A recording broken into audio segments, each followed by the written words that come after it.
We are now live. I need someone to do an audio check, please. You sound good. Alex sounds all right. Yep. I'm hearing Devin pretty good. Cursed testing 1 2 3. It's Jess. Jess is here. Hello, Jess. Suzanne and Vale are minutely quiet. How about now?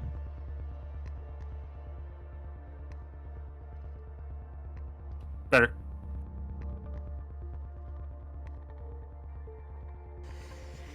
All right. Hope y'all ready for this. Yep.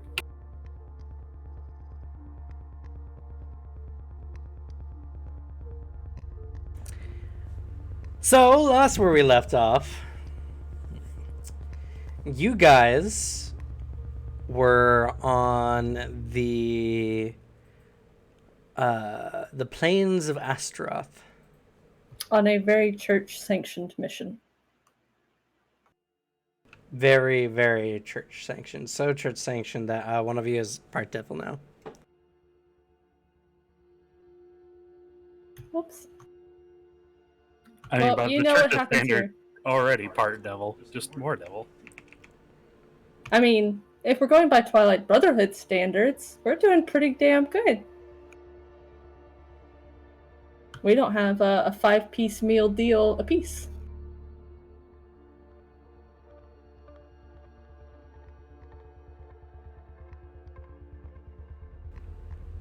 True. And the devil powers were given pro bono.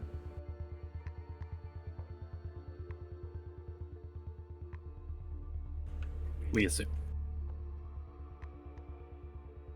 Yeah, you guys know demons are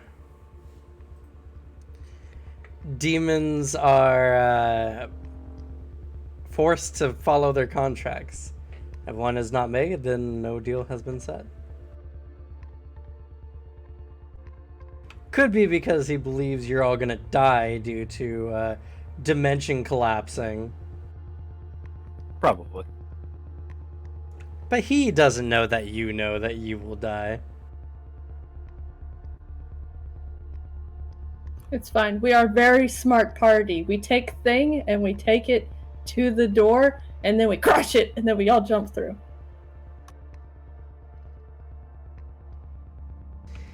But you guys came across this conundrum. You guys have found, through the help of Devinal Nux, who is now able to fully communicate with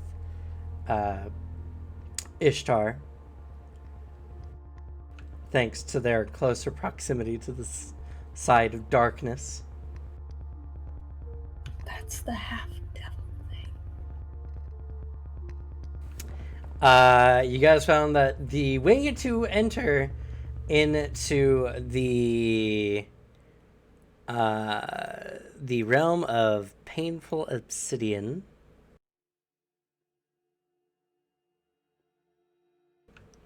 is to steal something from someone who is not aware that the item has been stolen.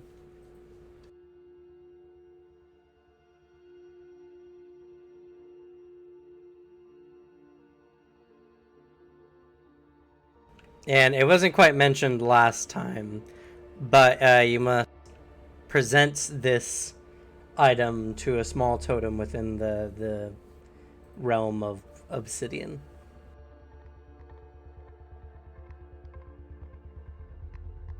That is in the shape of a skull.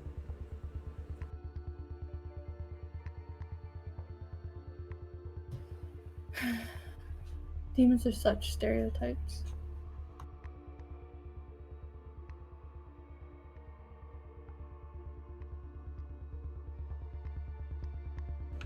So Horcrux is the demon you guys are after. He is known as a demon of cowardly assassination.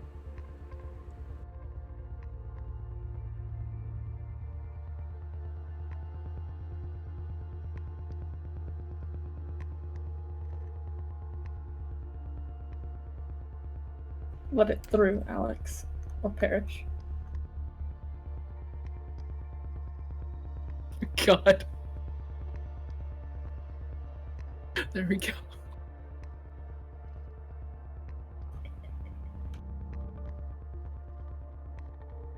Twitch hasn't banned this term yet.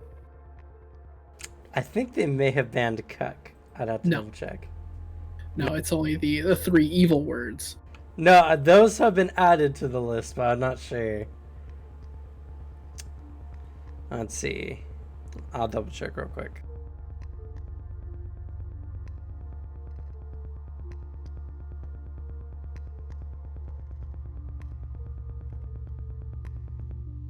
Look how much power I have.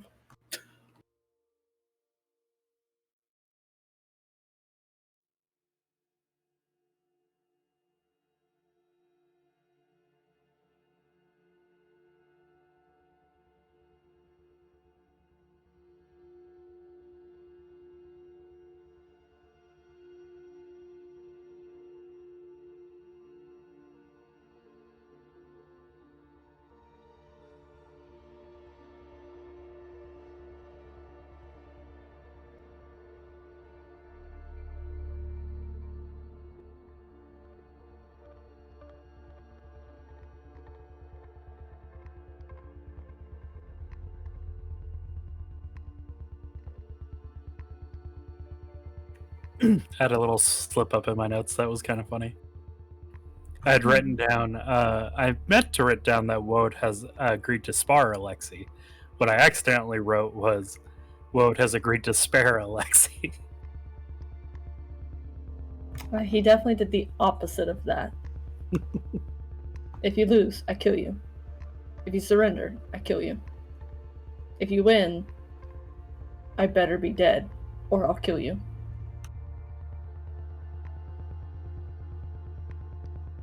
So it's a little worse than I thought.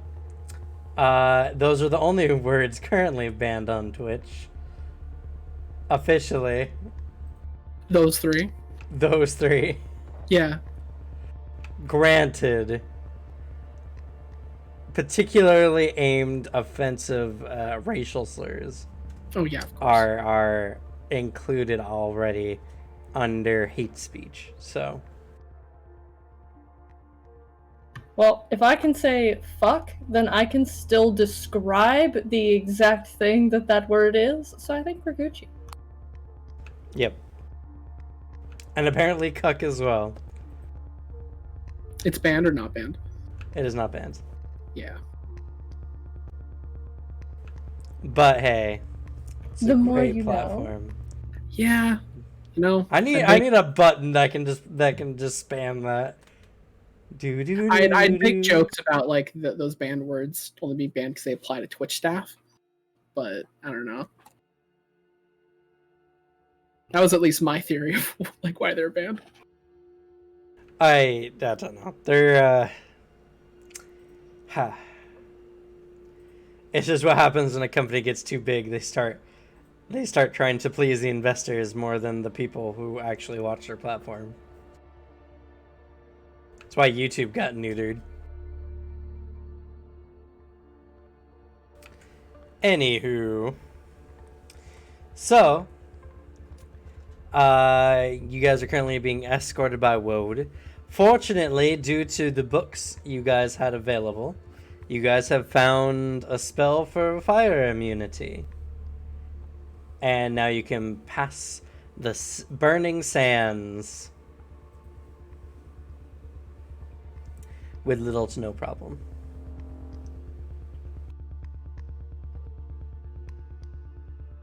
And so we begin this journey as you guys are walking through the sands.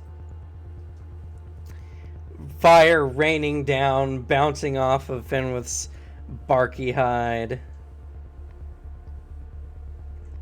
Occasionally gets like an ember stuck somewhere, which just makes it glow until it finally like actually just goes out. Alexi just has the annoying sound going on behind him. They are on Like, finally.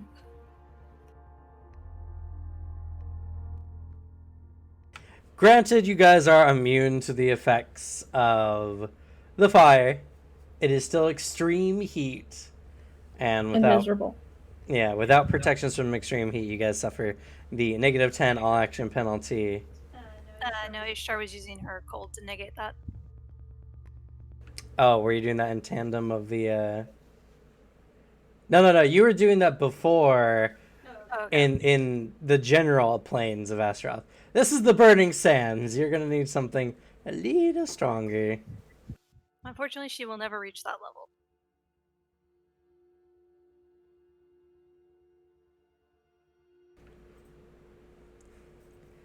But in any regard, it just makes this part of the journey not super favorable. And Woad being the fight-happy individual that they are, you guys still don't have to worry about too many lesser demons along the way. If anything, you guys might make it a competition to see who can kill the thing before Woad does.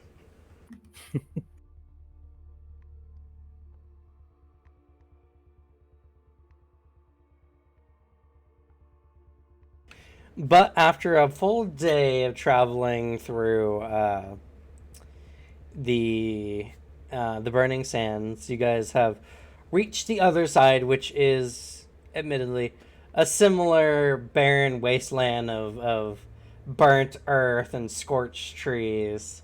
This entire realm just seems to be this hellscape of a world.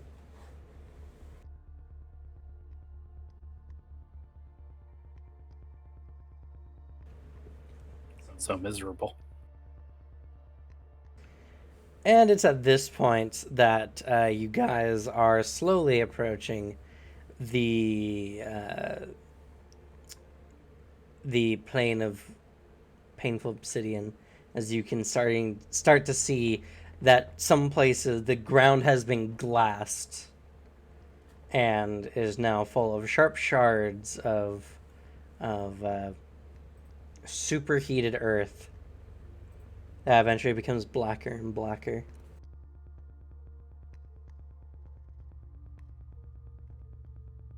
This place sucks.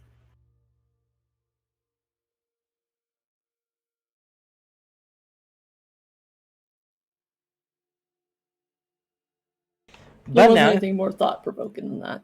Keep going. but now you guys are left with a conundrum. What are you guys going to do now? You've come this far. The plane or your location is more or less in sight, but you still need to either get entry by invitation or entry by offering.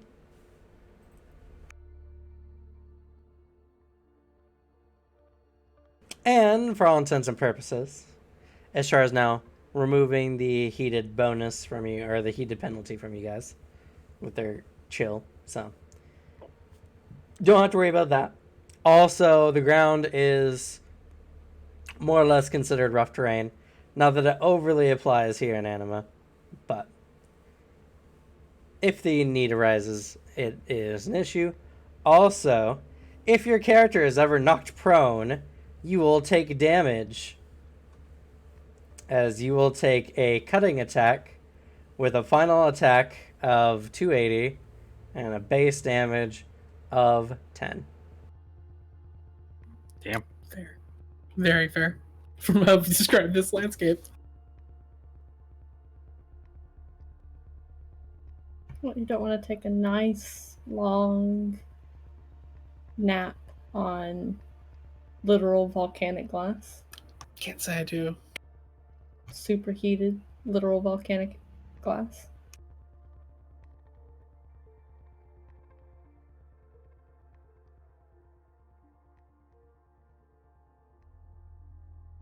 Somewhere deep within the realm of the obsidian, now where everywhere is this hellish landscape of black obsidian shards jutting from the ground, you guys are brought before a small totem of like a stalactite of obsidian that comes up with an obsidian skull on the top that is very crudely hewn from the surrounding glass.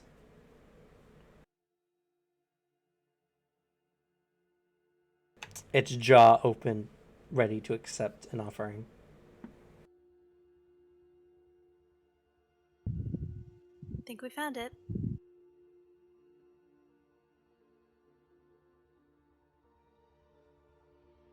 I don't know if that would work.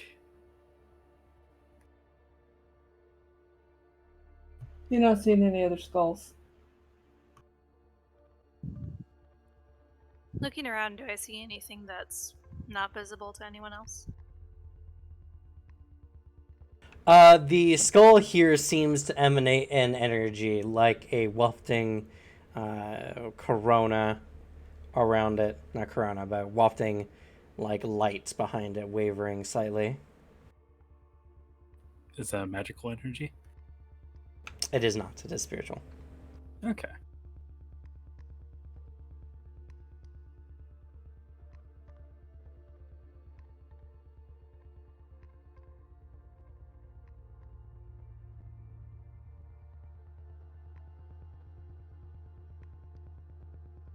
Then next is just the something stolen without the owner noticing. It's gone. Anyone happen to have sleight of hand or thievery? No. Ishtar don't. Does anybody have a random hair of somebody that they met? Just sticking to their clothing. I take pieces of stuff. They're already dead. You can test if it counts. Like, I mean, if we have anything that we like, in case it just destroys it. Like, I was about to say, you're not taking one of my totems. No, just add, like that train of thought. Like, if we have any expendable shit. In fact, if he finds out that you tried to steal a totem and offer it, he's gonna rip all the skin off of one of your arms with his teeth. Fair. It's a fair. So just make sure they're bare teeth first. Ishtar pulls out the slave collar. We could always try this. Technically, it wasn't ours to begin with. True. See if it counts. Before she does, she actually pauses and goes back to the sword and asks, "Does anything go wrong if we don't give it what it wants?"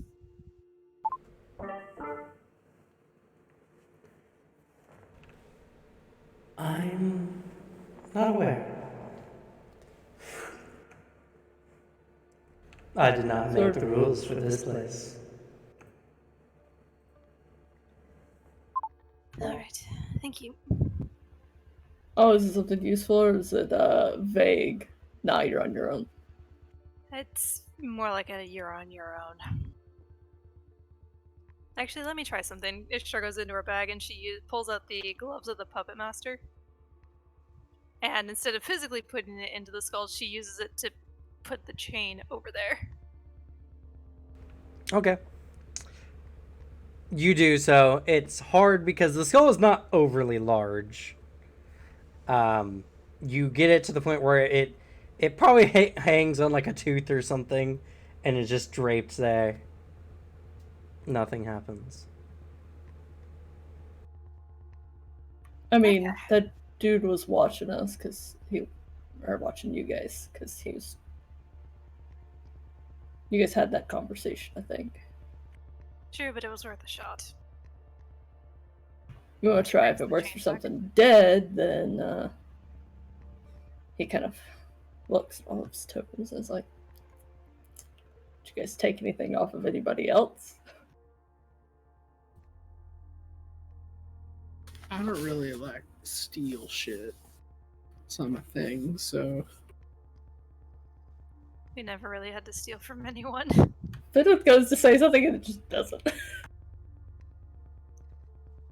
Anything we took, we kind of, the person died before, so.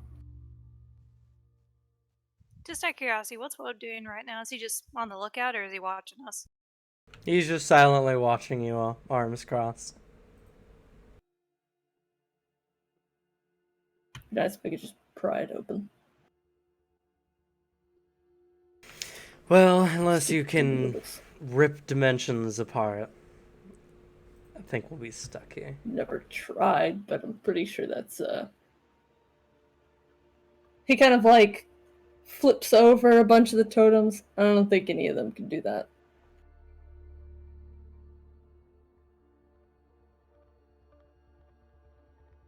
Never seen a bear rip through another dimension, so Would be really cool though.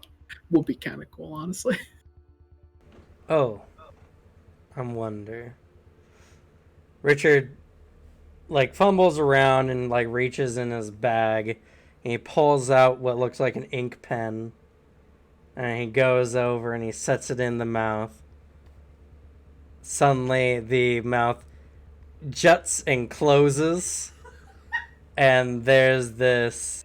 He's that type of bastard. He stole somebody's pen. Unforgivable sins. And a portal opens up behind, leading to a palace roughly hewn from obsidian. And Richard just has a smug look on his face. And he turns and looks over his shoulder at all of you, and he says, "That was the Magus Rex's favorite pen." Well, he certainly ain't getting it back. Kind of I think he can forgive this. a weird thing to do. Alright, sure. Works. In fact, I think I have a few more. He looks in his bag. The question is one of them jocks? When you're a professor, you just end up holding on to these kind of things. No, it was the other way around, to the point we had a teacher who would make you take off one of your shoes and leave them behind her desk to take one of the pins. So unless you want to spend all day missing a shoe, you had to go get the pin. You had to go get the pin back. That's fair. It was the only method I ever saw that actually worked. Yeah. Downside, you're in fucking middle school, and a guy takes his shoe off, and everyone in the room is subject to a biohazard. Oh.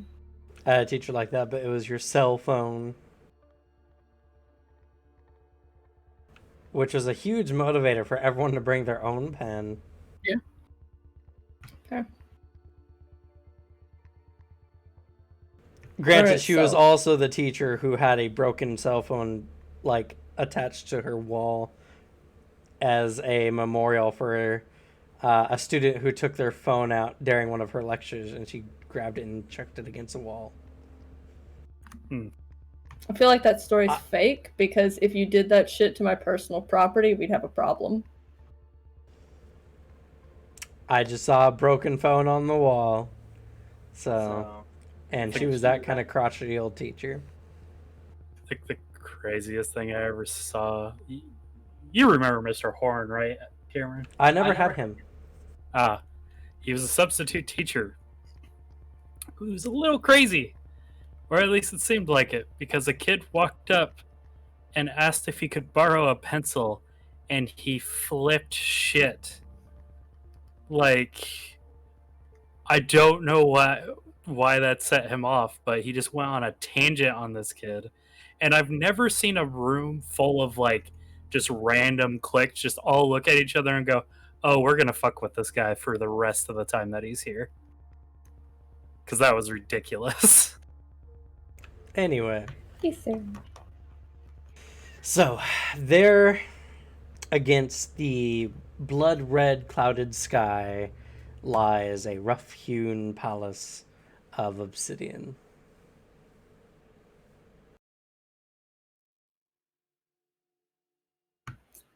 Alright, so we gotta find the thing and avoid the dude that's basically God while he's here.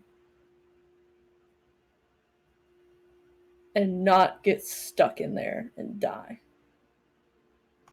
Because we also, if he doesn't get stuck in there and die, then he's gonna get out. So we gotta be out so we can maul this guy.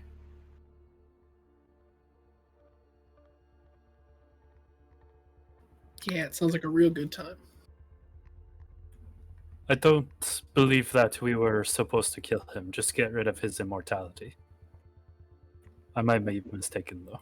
What, do you not want to kill like something that's supposed to be like one of these fancy fucking demon lords or something?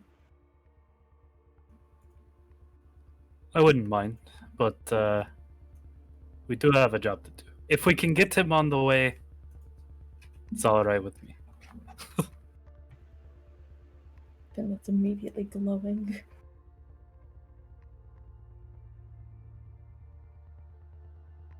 I don't want to say anything because I don't want Finwit to get all sad about it. But Arthur internally is like, I really fucking hope we don't have to do that. Ishtar would just give him the look like, please tell me we're gonna get out of here alive. Arthur's giving a very like sympathetic look, like, yeah, same. So, It'll be fine. let's make our way in, shall we? And he draws his blade, sets it on his shoulder, and begins walking in.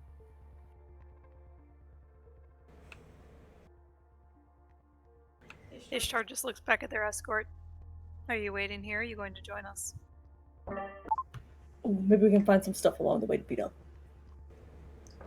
But not sit on It's heels. not my job. Oh man, that sounds so boring. You've been doing so much waiting. Alright, well, have fun. I hope I come It's a out with some shame. of these trophies. Sure, be much more interesting for you to gain the honor of possibly destroying this creature's immortality versus some puny humans that could get the glory. She just walks right in. He seems completely unfazed as you guys walk in. She doesn't expect to, she just wanted to get that jab out of her system. Translation, they don't want to be killed in the closing like pocket dimension. I mean, also, this guy's supposed to be like a big flaming fucking coward, so, like, is he even really worth the kill? Fair. So, as you guys enter in, the portal that was there closes up, leaving nothing but a barren landscape of obsidian behind. Not too different than where you came from, really.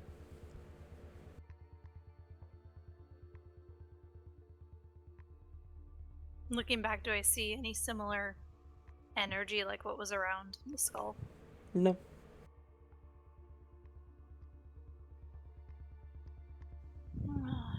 Great, now how are we gonna get out of here? Door's still there, just can't see it.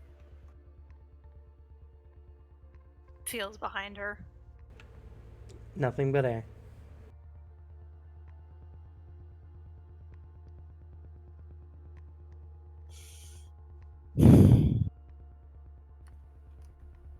From my experience, usually you can find a way out by moving forward. Okay. We just have to look around. I'm sure it will be fine.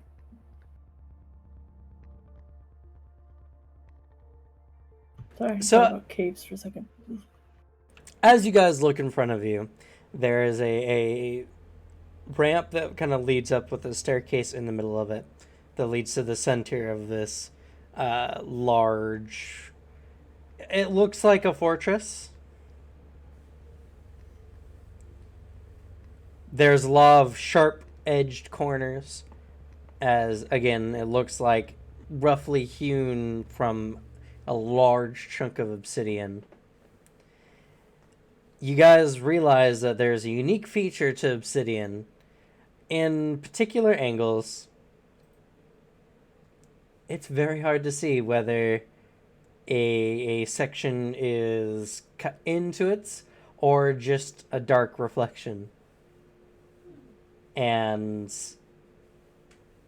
thus, if something is sitting there in the dark, it's hard to know.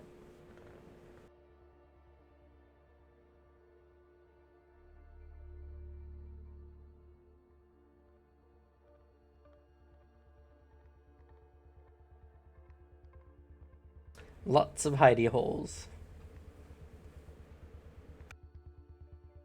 How late is it in here?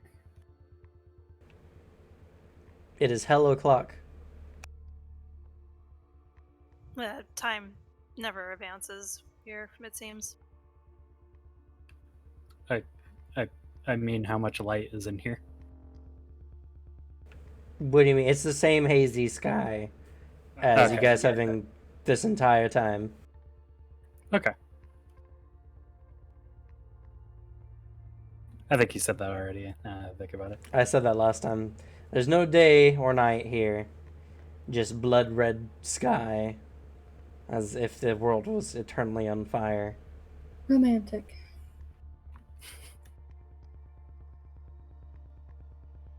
Alright, well, it's lots bunch of ambush, so just keep an eye and ear out. Or, feel gross key. Pats Arthur on the shoulder. Gentler this time. Good. Still heavy-handed, but it doesn't, launch you anywhere.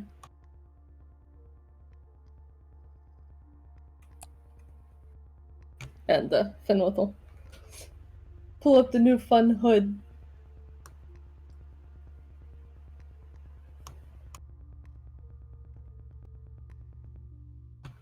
With the slight, vague, stitched-in face on the back of it, now replaced by the modified Cerberus hide. They're probably smart enough to know it's not a real face, but it'd be real funny if they weren't. Maybe it'll get them if they're real far away.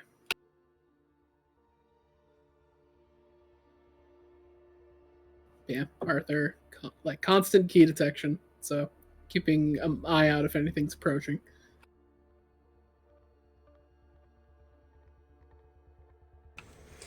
Oh yeah, you have a half-mile range on that now? Yep. Okay. And I did the Speaking math of, while I'd like we to know were. everything here. Well, I also did the math next, before we started.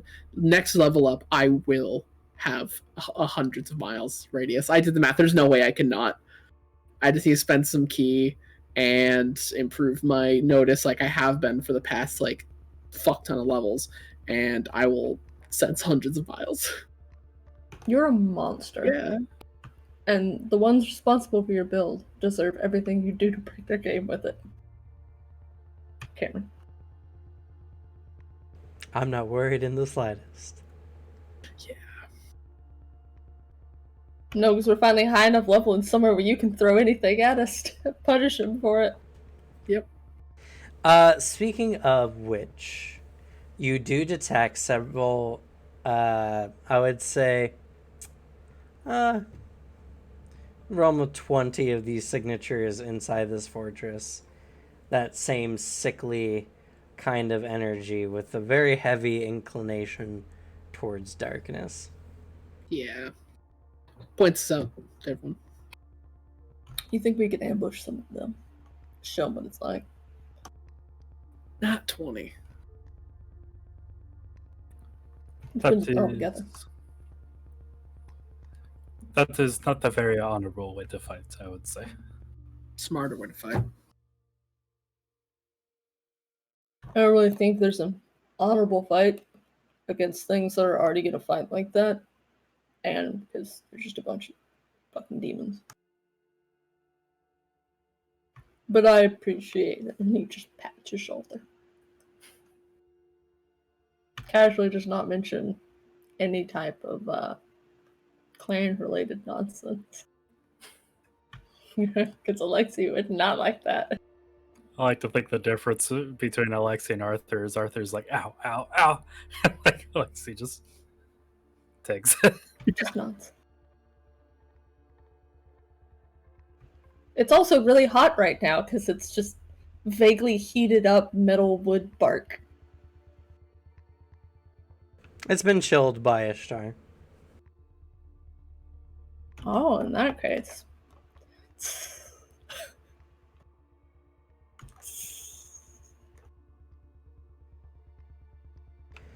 Reminds me of home. Except So- 20 degrees too hot. What do you guys do? You have the front door right there. So, they all clustered up in the same place, or they just kind of dotted around? They're speckled throughout. They're around, speckled out. Any particular high up in it? Or particularly far down? The majority of them seem more or less on the level. From the distance you are, it's hard to tell. Some of them could be up or down, but none are like super high or super low compared to your current perspective. He points out the ones, gives at least the best judgment of where they are placement wise. Like, you definitely know there's a few near the entrance. we open those doors, probably gonna meet some. Well, let us not keep our opponents waiting, and Alexia will begin marching towards the door. I assume if we're gonna do this, we're going full loud. I am not familiar with that term. If we want to alert everybody in this place, or we want to try to pick them off more quietly, isolate them, because choice comes down to I can make my gunshot silent, or you've heard it. Only problem about getting everybody's attention. Get the guy in charge's attention. Yeah. Don't know what he can do in here. Exactly. I would Ignore me, say even tricky. that while I am not a fan of sneaking up on individuals to kill them, not alerting the entire fortress is probably the better way to go. Well, given the paranoia of this individual, I guarantee there's more than one way in and out of this place. Oh, I'll probably have If both he- roles. Plays by the same rules we do anyway. Wouldn't want to neck himself in. Well, got some sharp eyes. That's good looking.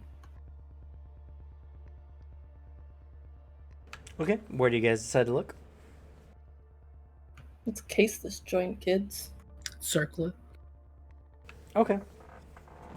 You guys begin going around the outside of it. It's somewhat difficult to see as the obsidian in some places just looks like a black void, and even those with dark vision struggle to make any strong discerning, especially due to the level of light available. So, I need y'all to make I need y'all to make a search roll, please.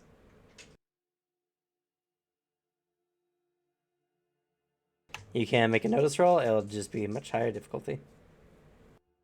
I'd rather make a notice roll. I'll go for the notice roll as well. Same. The about 80-point difference I have from search to notice. Well, I guess I'll go search then. Just cause. This would be site-based, though, so I do take a penalty. You have glasses? Your glasses help your eyesight. Oh, I thought it only reduced the penalty. Am I mistaken? Yeah, that's right. It only reduced it because you don't have them fixed for your eyes. Still pretty decent, though. Alright, so, I don't have a lot of search. Fenwith is not the crackest cookie in the box. But I did do God's own roll, so I have 147 for search. Nice. Nice. 267 notice. 168 notice. 164 notice. Also, jeez, that 267 though. I didn't. I have a plus 185. Yeah, you guys have some disgusting fucking notes. Yeah.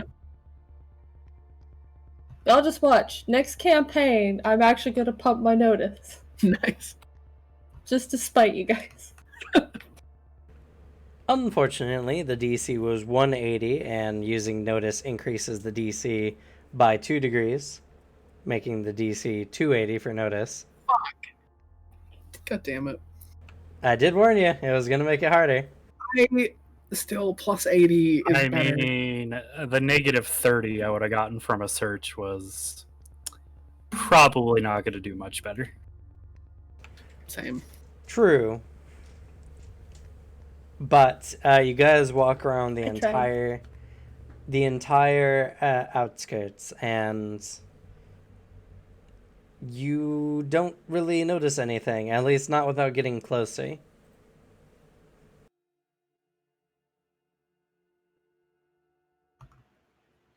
This place messes with the eyes, and staring into the obsidian for extended periods of time causes your eyes to slightly bug out a bit. Alright, so we got any tricks for figuring that out? Or are we airdropping? Give me a second. I'm going through my spell book. Everybody just starts doing the fucking Sherlock Holmes, like, smoke along the bookshelf thing. A secret passage. I'd like to persuade the obsidian walls to tell me their secrets. I'm just kidding. I've seen so much fucked up shit. Where do I start?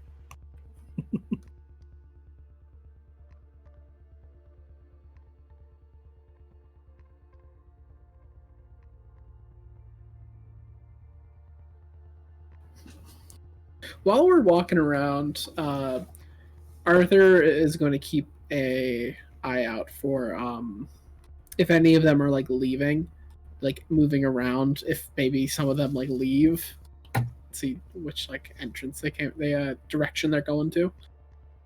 If any of them even do anything really. For this short amount of time, no, you don't detect any major changes. A few of them definitely seem to be roaming around. The ones near the entrance seem to be sticking around, though. Yeah.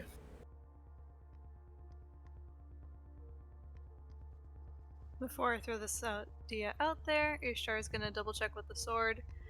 I don't suppose you happen to know a way in that they don't expect us to go through.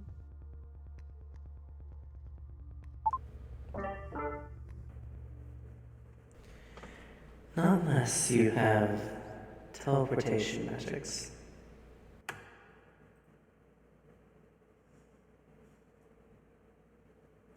Yeah, that won't work.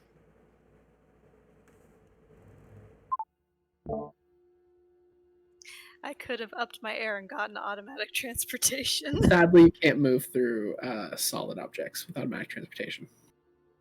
You can with the spell. Oh, never mind then. Fair enough. Mage supremacy. Yeah. I can just poof there, but like, damn. Ishtar's gonna try something out before she throws the idea out.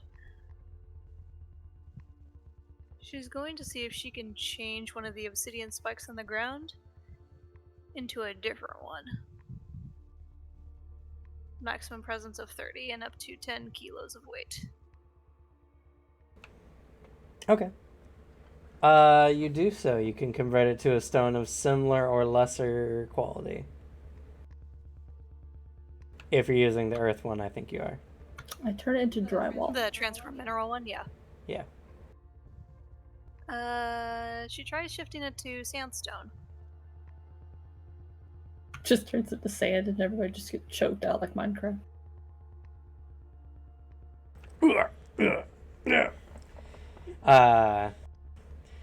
So you do so, and it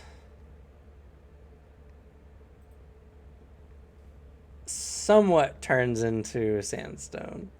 Turns into a much more compacted form of sandstone, but it does transform.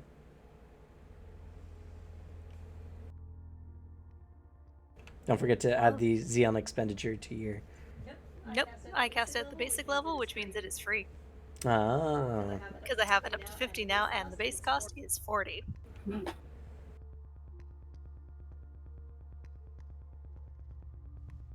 Well, if we wanted to break in, I could probably make it into something that's easier to break. From looks towards Finland. Huh? What? Well, if we wanted to break through a wall, I could probably shift it, and she points to what she transformed. I want to make a Kool-Aid Man joke, but that's not canon.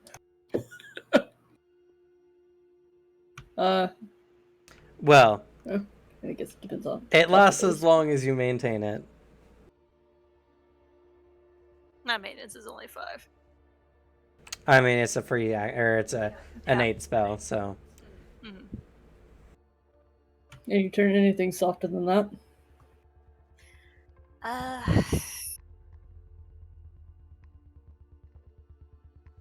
Technically, sand is a composition of rock broken up. She tries shifting it to just sand. You get the same material you made before.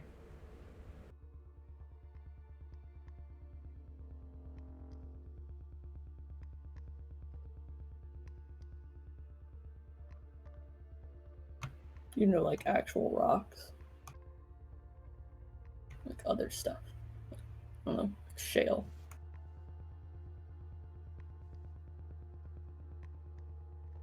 Would she have knowledge of that one, though? You why can not? make a She's been- science roll. I don't have science. Ah, That's Doc's shame. profession. One time tell it'd you be what. useful. I mean, honestly, this wouldn't be as much of a problem for him because it's just like, bye, teleports up. It sure just looks at Arthur. I wish Doc was here. He's the science person. I'm pretty sure he wouldn't be a fan if you asked him about rock types. But He might know at least. I mean, you know more than I do. While your friend seems the type to like look down a lot, I don't think it's for rocks. Yeah, what the heck? She tries something thin like shale or muscovite.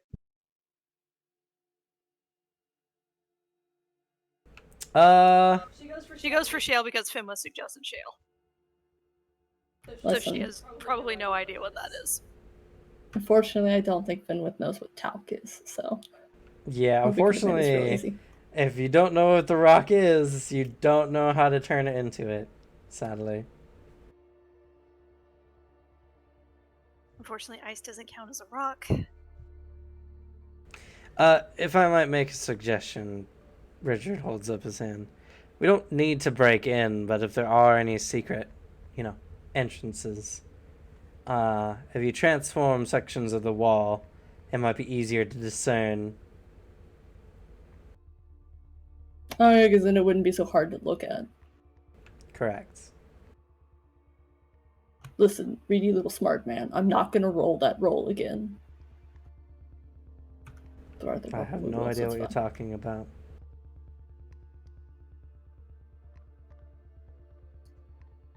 Well, we can try going back over the walls, probably around the back. I can try and move this along.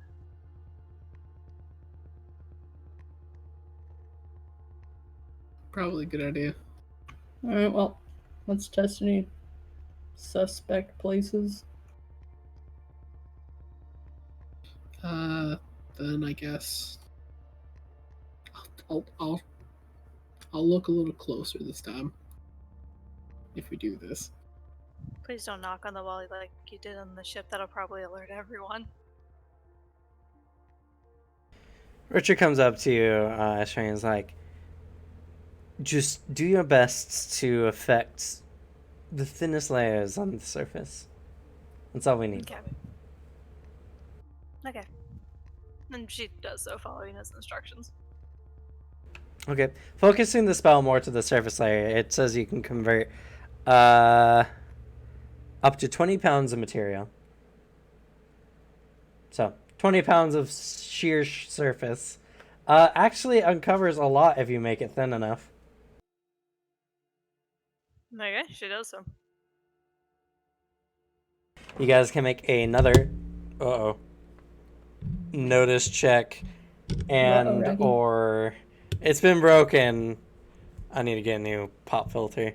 But new notice and or search check, the difficulty has been reduced.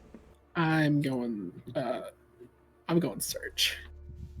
I have a decent search, so Ishtar's focusing on the spell, so she won't be able to do it.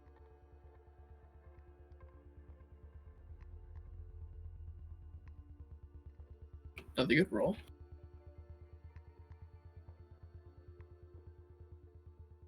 Told you.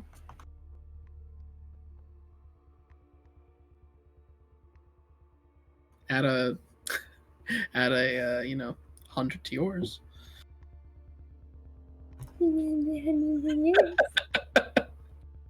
I could break you, little man. True. So the difficulty was reduced down to 120. For those using notice, it's 180. Which means hell yeah. Alexi and Arthur notice. I should use notice that there is no way I could have missed that. Here for a second, this is kind of like being back home. Still losing at I Spy. Much more interesting game of I Spy than, alright, I Spy with my little eye. Something green. Is it a pine tree? Yeah, it's a fucking pine tree. Shut the hell up. But as Ishtar places their hands on the Level up. slightly, it's not rough. It feels glassy, but it's not even. Obsidian wall along the backside of this fortress. Focusing your magic and just trying to get as little of the surface tension as you can, you create a huge swath of open space. And this, with the sharp eyes of both Arthur and Alexi, you guys notice that there is a seam that is in the now sandstone wall. Oh, there it is. Points it out. Oh, shit.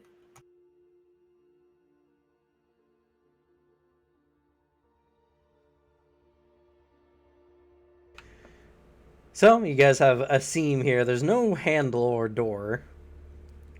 Or, like, doorknob. Or I don't know, Arthur just kind of pushes it a little. As you push it, you hear this, like, grinding of stone.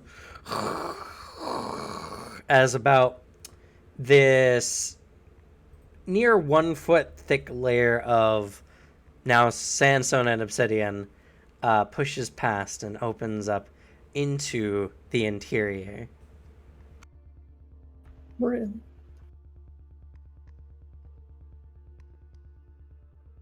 Looking inside, is it lit or is it dark? Looking inside, you see the entire interior is made of this same obsidian. A little bit smoother cut, but it still kind of has that waviness to it. And there are these dark green torches everywhere illuminating the place. Doesn't look healthy. I don't know what kind of cancer that stuff's gonna give you, but it's probably bad. Also, this place is a fucking funhouse mirror. It's like Basically, goth. I was gonna say, it's like we're gonna just see a hall of mirrors. They're gonna be very unpleasantly surprised when they realize, though, that you can fucking sense them from over, like, nearly a mile off. Yeah.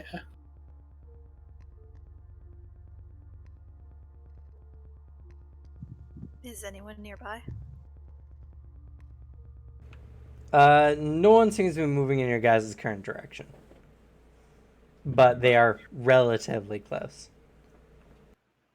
Alright, so. Go quiet. Let me start looking for a real important thing or person. Probably super guarded. Probably somewhere in the middle. Or hidden in some, like, random tiny hidden, like, hidey hole.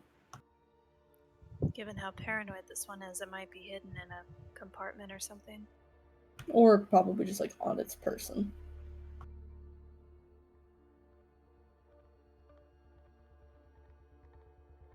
Unless we learned how large these things are. I don't know if we did though. Unfortunately, they're not in any of Ishtar's books. She could ask. What are you guys referring to? Oh, the size of the thing that we're supposed to destroy. Who knows? Could be a person or thing. That's right, because the sword did say it varied depending on the creature.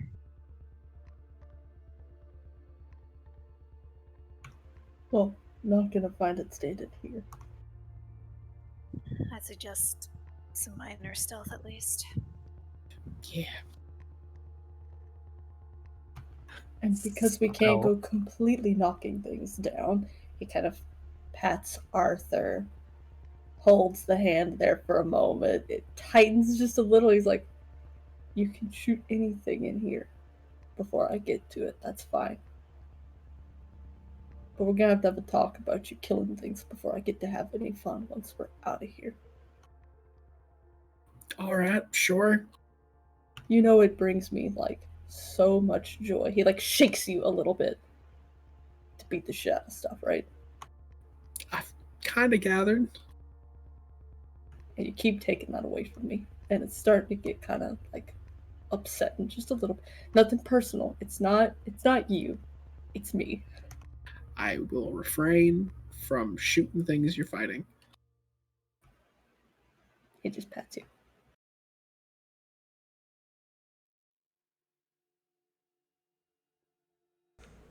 All right. So, as you guys enter in, I need y'all to roll stealth. Or sneak. Tee. Are you ready to be bad at that, Devin? 10. I have a negative 30 in stealth.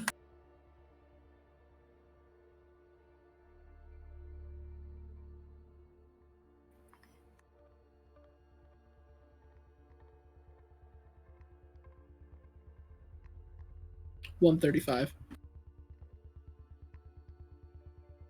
Oh, unless Klutzy applies to this, then it's a negative 5 stealth. I think Klutzy is for Dex. Yeah, Klutzy is Dex. Because Oh, Astrid that's right. had that. Stealth is agility. Fair enough. Yeah, it's weird that never once came up in campaign, but if Astrid ever had to, like, do anything particularly, like, fine and dexterous, she was gonna eat absolute shit.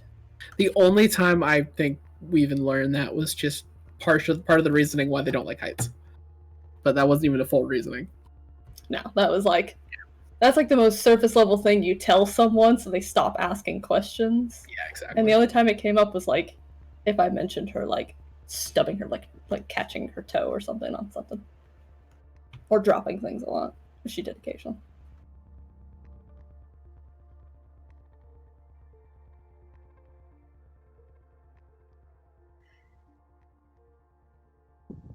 Ishtar's not doing too much better than Alexi.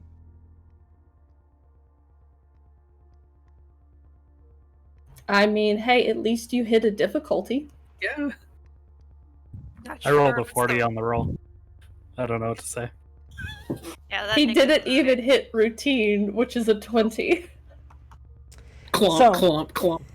As you guys Entire enter in, you guys find, especially those who are a little bit more armored or heavier set, it's very difficult to stealth in here as the floors are made of obsidian glass, Yeah. making even the quietest of footsteps much more audible. Man, if only I was some sort of reclusive psychic who never walked anywhere, so I could just float an inch above the ground the entire way. Ishtar might. Would reducing weight help with stealth at all? I would say you could get a 10 bonus if you cut your weight in half.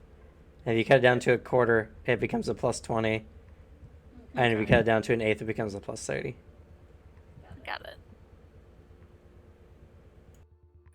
If it becomes a 0, you can float. Maybe. I don't know.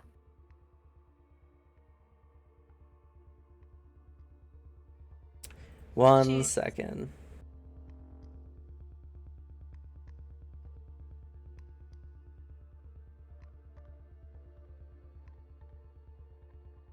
Unfortunately, I'm slowly adding more spells to my book because I forgot to add the ones from the actual books themselves. So I've got everything in the fire and darkness domain to add. I was actually peeking through the rituals because I was like, there's a secure the path thing, but it does not mean what I thought it meant.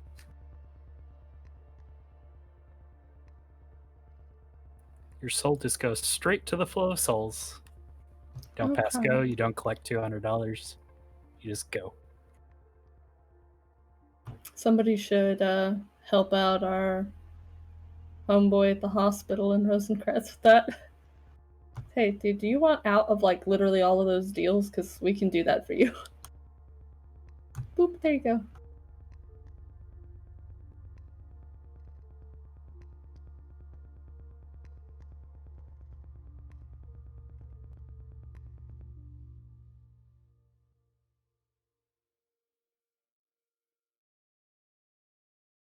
Sorry, 1 second, reading Spanish. I want everyone who's ever complained about managing spells in D&D to know that it can be worse.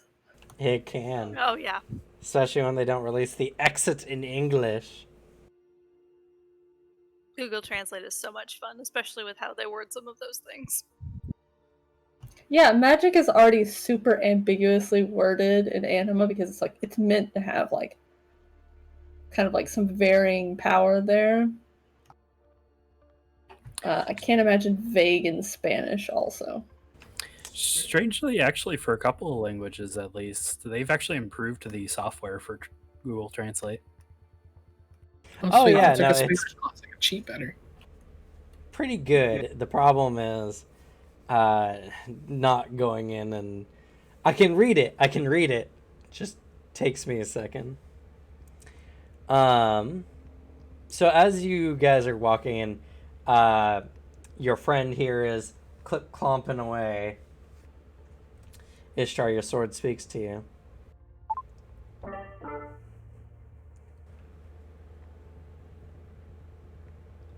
As I'd hate for you to meet an untimely end due to less than quiet eyelids. Why don't you do this? You get the formula for a spell in your head. This spell is Obfuscate. It allows one to blend in more naturally with their surroundings. And while the spell is active on the individual, it allows them to, instead of using their own stealth or hide, use a base of 100. Fair enough. How much is it to cast? It costs 100. Congratulations, you're now a Nosferatu. We're now in the world of darkness. Well, she goes ahead and casts it. Hopes y'all know what you're doing. And she casts it on Alexi. Okay. Your 40 you rolled becomes 140. Nice. She does it without warning. She just suddenly starts walking quieter. Alexei doesn't notice, except for the traces of magical energy that like coalesce around him, and he kind of like bats at it for a second. For a stealth spell, the effect, at least, of the casting is somewhat obvious, as you watch black smoke kind of emanate from Ishtar and kind of go beneath Alexi's feet, and now your footsteps are softened to a great deal. Also, Alexi's overall appearance begins to fade into a black similar to the obsidian. In fact, in this place, it's kind of hard to notice him.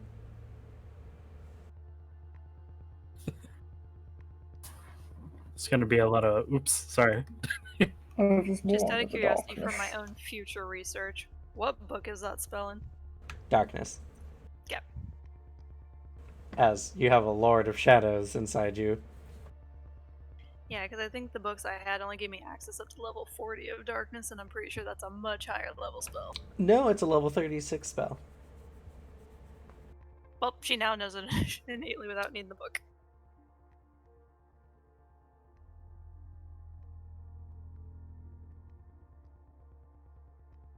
At least as long as you have the Daedalus on your person. Mm-hmm. The benefits of carrying around a Lord of Shadow. A high dark elemental. So, as you guys are walking along in the inside, you take a few steps up and you're down this hallway. It's disorientating at best, but at least the doorways are somewhat obvious as they're the only place not being illuminated by the fire. You just see these gaps of darkness in here, and even those with dark vision, it doesn't really seem to help because you're just looking into more obsidian. Yeah. But you notice that there is a variety of rooms in here. Granted, the majority of them are pitch black. Can't really light this place up. This thing is glass that will reflect all the way back out to the entrance.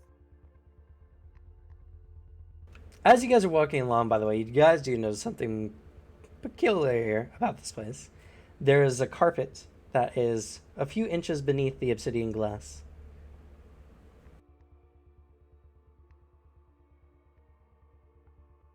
Probably didn't used to be an obsidian castle, huh? Who knows? But you can see it barely faintly, as obsidian is very faintly, this one is anyway, not 100% opaque. It's like 80% opaque. Hey, can you just keep doing that stone thing? I Can you can. turn it into like quartz, so it's easier to see through? I can try. Because if there's You stuff try under to it shift it to a that's clear decoration, then we might be able to see in rooms better, and we might be able to see if anything's hidden below, like other rooms or something. quartz. Okay. You could just turn it to normal glass, I suppose. I don't know if that counts as a rock. Yeah, I'm not sure that counts. It is. It's melted down silicone. All of them slow blink at him. I can't express to you enough that I don't really live somewhere where we use glass. But thanks. Shame. There's not really a lot of sand laying around. But you do know it's made from sands. Hey, sure. Just to spite Richard, goes with him with suggestion for clear quartz.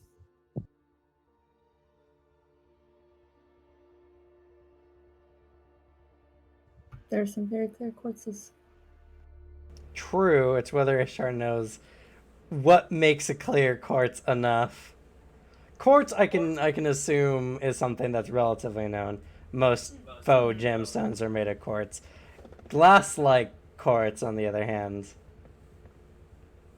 Just picture quartz, but clear. Easy. Essentially, she's trying to aim for glass consistency. Arthur Just make it considers glass. the benefits of making his guns see-through.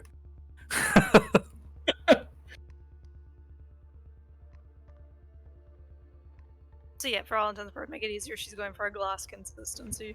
Okay. How deep do you decide to make it? She's just doing surface area, like what? Okay. What are you making glass in? Where do you guys want it first? Do you want it on the floor or the walls?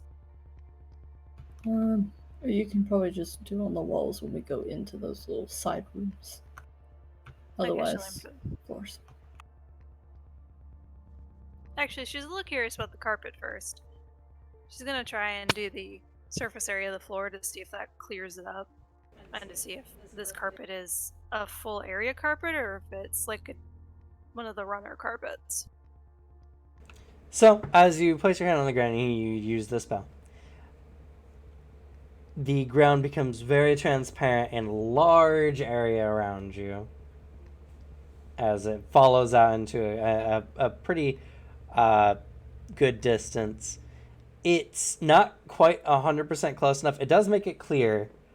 It's hard to judge the distance between the top and where the carpet actually is. But the carpet there below seems somewhat ruddy, like it had aged a bit. It's a nice red material, which is what allowed you guys to really notice it against the black quartz in the first place. And they seem to be like hallway carpets.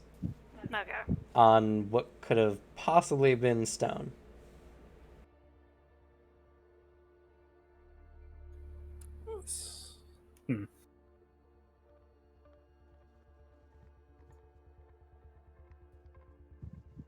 Alright then.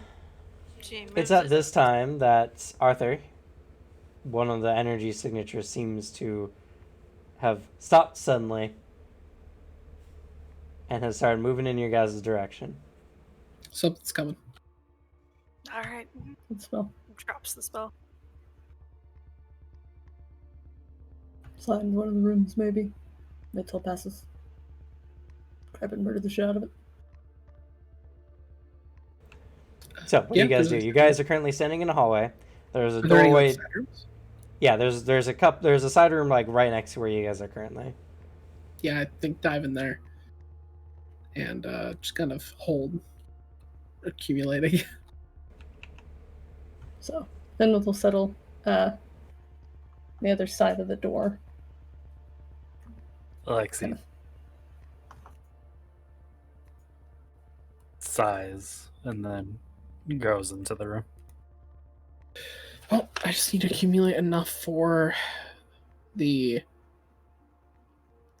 guns and the silencers. Then level the shit out of this bitch. Ishtar goes and hides behind Finmouth. Yeah, Finwith's ready to wing around the corner as soon as he's done shooting and isn't gonna get shot to maul anything not killed by it. There's a few things that have survived him for a little while. I mean, I can't get my barrel shot off, so that's way too much key to spend.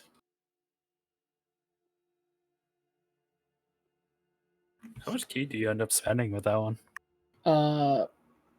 Barrel shot is like 18.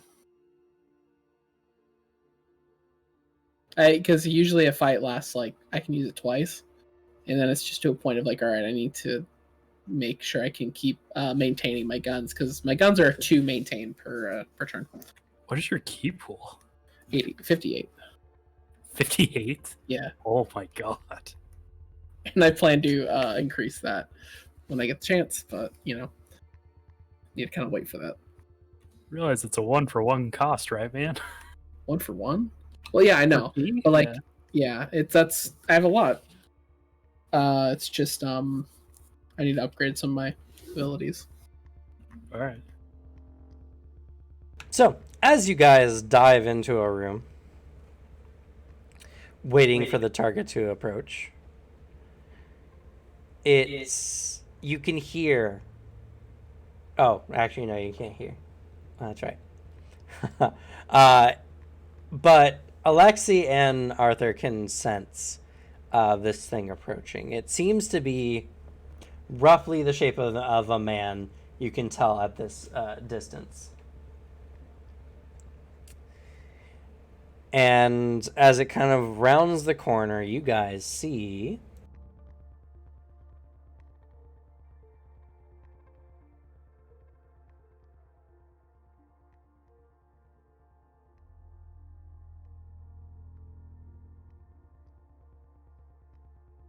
1 second here, getting the download or the image here.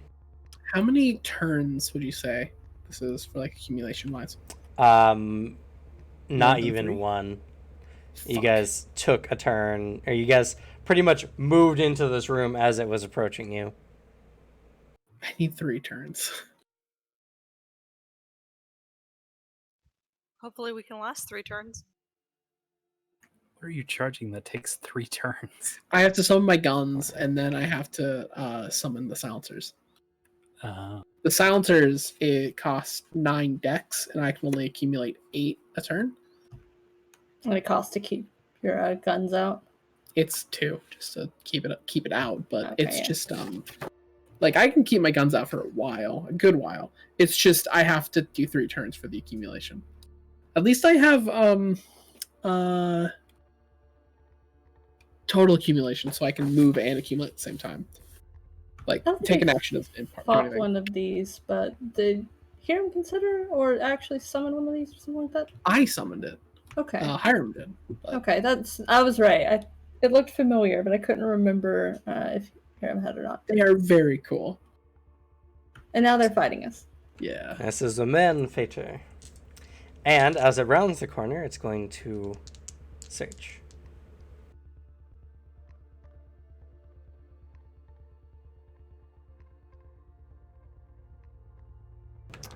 Okay.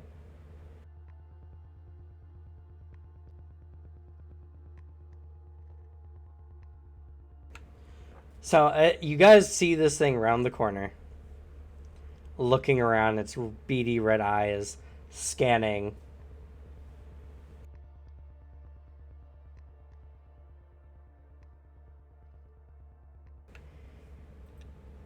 After a moment, it looks into the room you're all sitting in.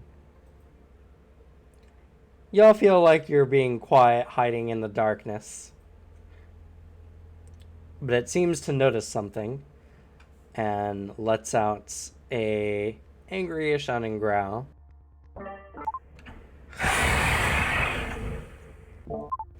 Before it disappears into a cloud of smoke. Do I sense its key moving at all? Yes, it has suddenly transported quite a ways away. Where did it teleport to? Somewhere else in here. I mean, like, can I tell if it teleported in like a room full of things or just somewhere? It doesn't seem to teleport to an area that is full of other things. All right, it just teleported away. That can't bode well. No.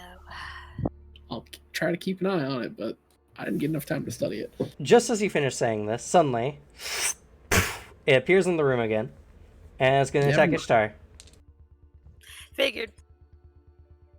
She does. It is a reaction, so Shield of Salvation. Okay, go ahead and make your magic projection roll. I'm sorry, hiding behind Fenris. Oh, yeah, your stealth was worse because of the spell now. It wasn't worse because of the spell. Ishtar just ended up having the lowest stealth of everyone after Alexi got the buff. Yeah.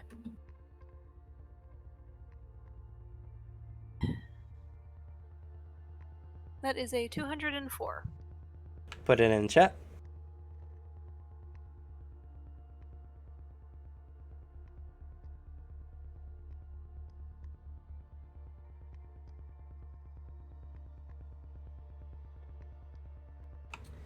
All right.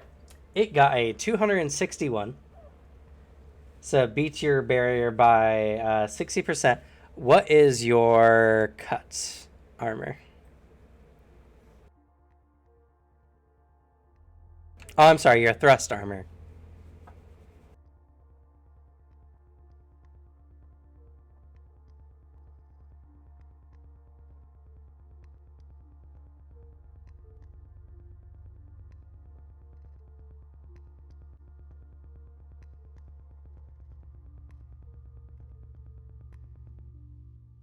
Thrust armor is a 3. Okay, so it got just under 60% of over you. So it got 50% minus the 3 layers of armor. It doesn't have a quality weapon, which is good for you.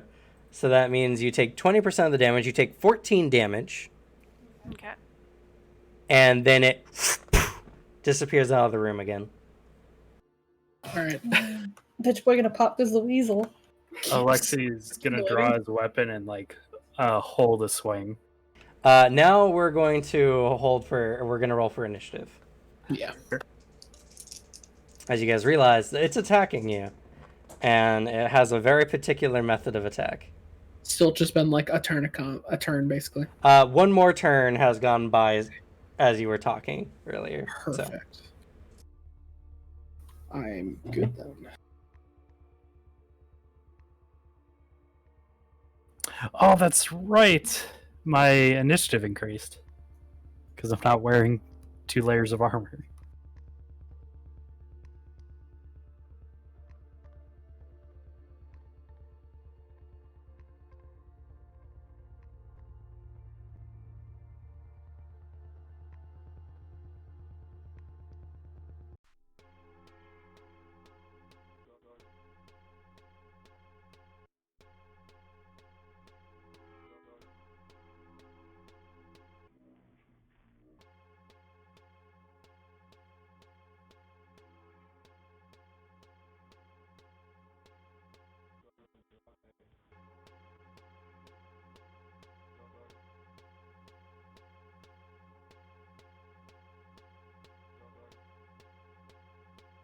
Okay. So we're going to kick off this initiative here, starting with Arthur. Hey, 20. Did you see our initiative? I accumulate for again, and I can finally get guns with silencers. A lot of key, but Okay. and then he's going to wait for the moment this thing appears to just blast. Okay. Next, we're going to go ahead and move with... what is your initiative bonus been with an Alexi? 80. 85. Alexi, you're next. Alexi, figuring it's probably going to continue to go for Ishtar, is going to move into position next to her and ready a swing. He's holding an attack for when it appears. Okay. Then we're going to move to Finwith. He is going to kind of shift in the way of Ishtar. Sorry, you're going to be uncomfortably kind of like half squished into a wall. And he's just going to ready up to try and take the blow for Ishtar. Okay. Or Alexi, I guess if it goes for him. He's basically just throw in the way and try and counter whatever it does. All right. Or at least eat hits. Then is going to move to Ishtar. Too many spells.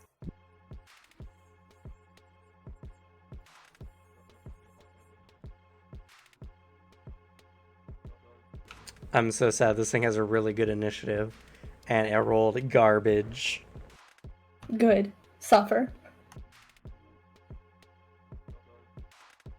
I think we've all been in that boat at some point in this game, though. It's okay. Your Archmage friend rolled even worse. I wouldn't say friend. That's fair. He's here. Because neither would he. Let's all be honest with ourselves. Yeah. Little do we know we're like his best friends.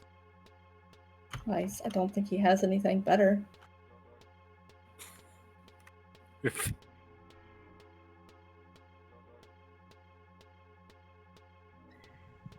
She is going to attempt to cast freeze on it.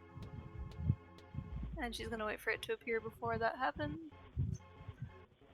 And she's going to be casting it at basic level, so it would have to be a 120 MR.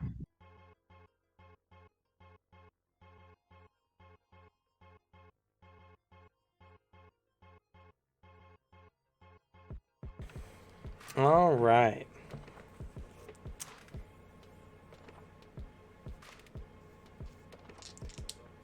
Its turn.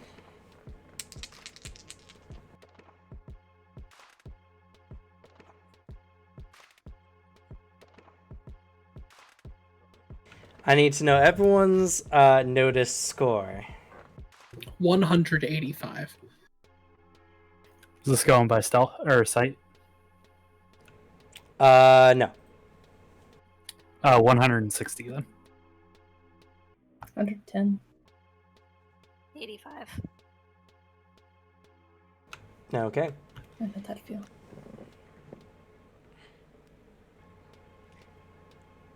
So, as you're all waiting tensely for it to appear, suddenly you hear the sound of wings unfurling as Ishtar, you're being attacked, as it beat all your notices with its high stealth.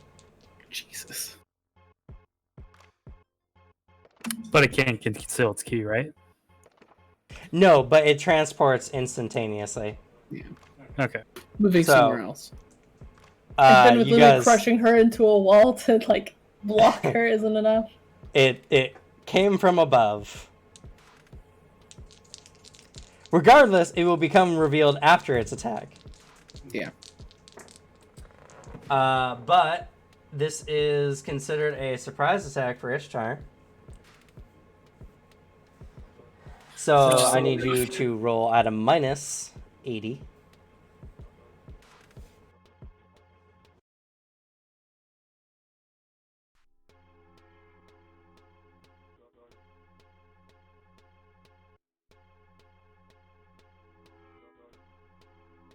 Rough.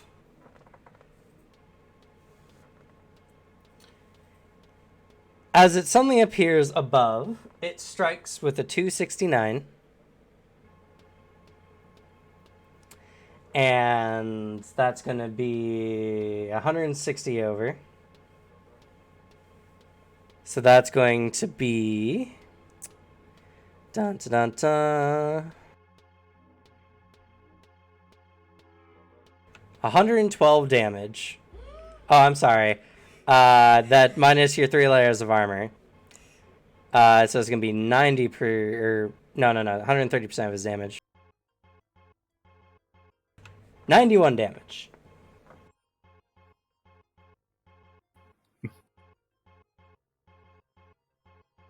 Is that a critical?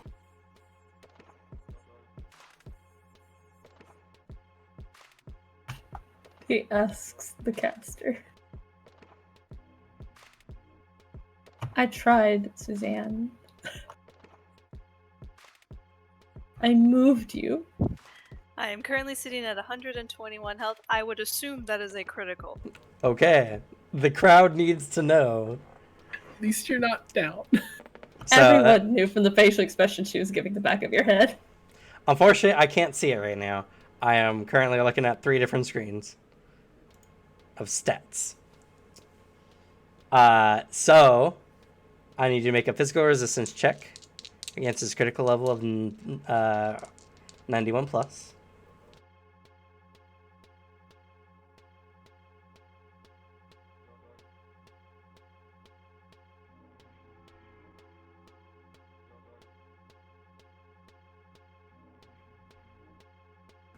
That's a critical level of 119.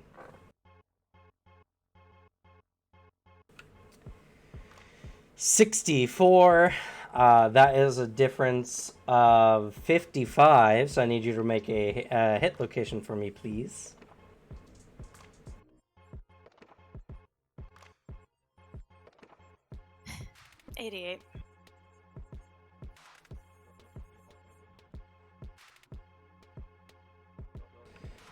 88. I don't know how this happened, but sure. Why not? As the sound of the unfurling wings comes out, Ishtar, your body jolts almost against your will out of the way. You feel the whoosh of the blade come crashing down as your left calf muscle gets severely sliced. You have currently an all-action penalty of 59. But as he's revealed himself, and you're all holding actions, you're started at first as he got his attack off. But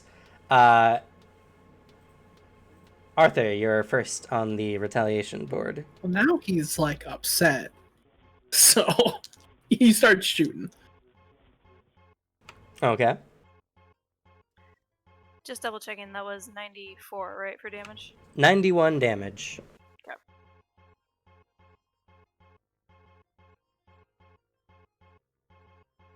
Not great. It's a 225. This is point blank because you're all around Ishtar. So plus 30. So 255. Yes, thank you.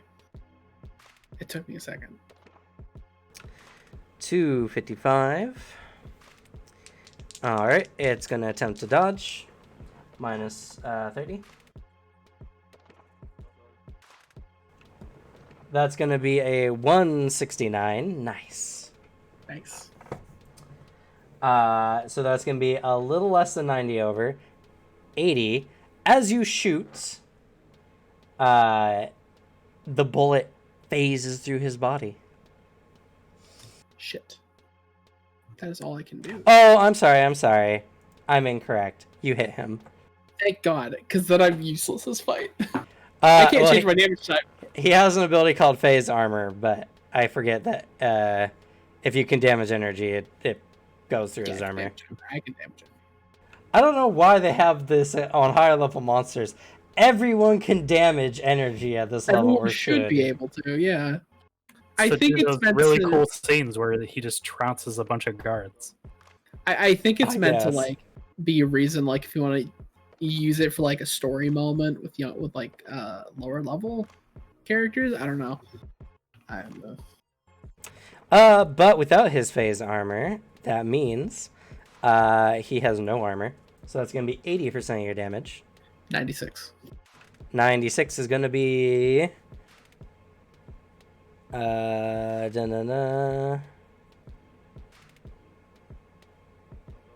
He does not have the not a critical ability. So that's going to be a critical. Huh. Dope. So whatever you get plus 96. Cannot open roll. 181. 181. And he got a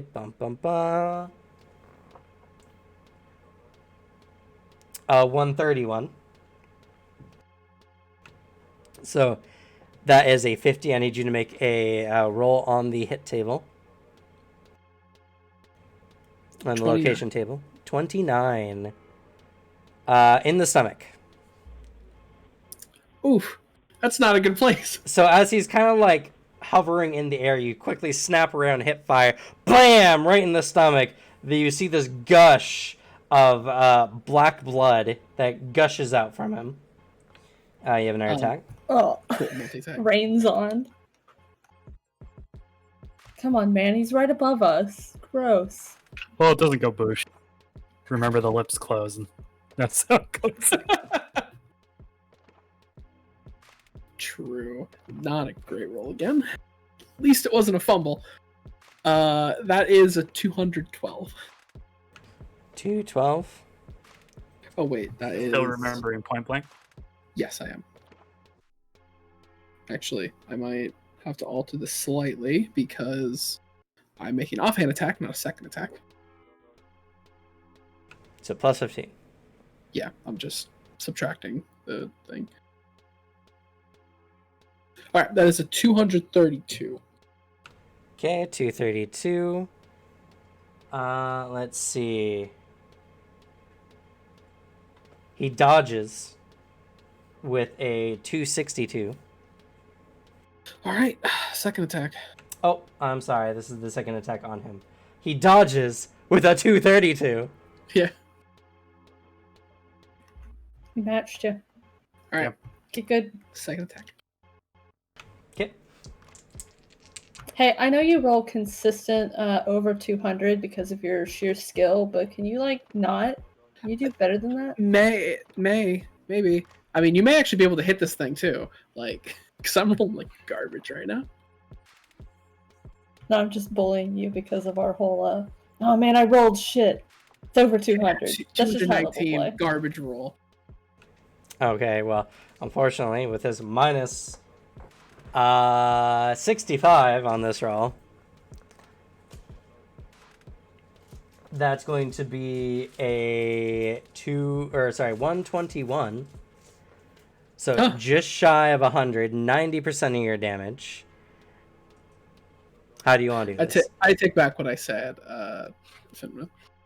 As he shoots the first one, just pure reaction to it appearing. He goes for the second shot, hearing Ishtar like get horribly hurt. Misses like as he's like whipping his head over to make sure, missing the shot.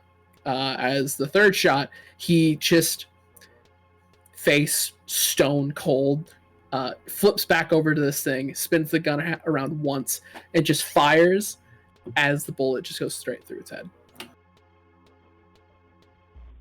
Oh, okay. It lands on a nearby obsidian table with a sickening squish. And for the time being, anyway, you guys seem to be clear of enemies. As the guns are immediately gone and he's over by Ishtar. As like Yeah. we're only like a half tick behind you. It's like two people swinging, but it's dead. Yeah, like Finwit's like about to reach up, sees it like get shot and begin to clump out, and just like, yeah, it's about. It just turns around to where like Ishtar's been like squished between him and the wall and is now like bleeding horrendously from your leg, and you just feel two arms just scoop and pull you away from the wall. So you're kind of surrounded by the party. And because it's easier to see your leg. You alright? And so he just kind of like lifts up and holds you at an angle so you can see your leg. It was a pretty serious attack to the leg. Mm. Ishtar will have a problem walking if it's not tended to. He gently sets you down on like a piece of furniture, so you're sitting somewhere, and then thumps the body off to the side.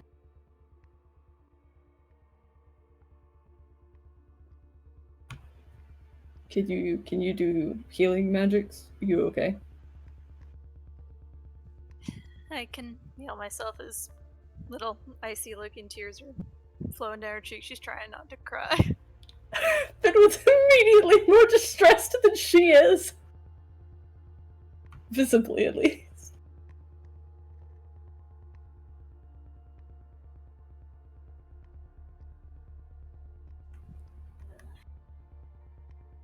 You're fine. You're very good at magic. I'm sure you'll fix it up. It'll be okay.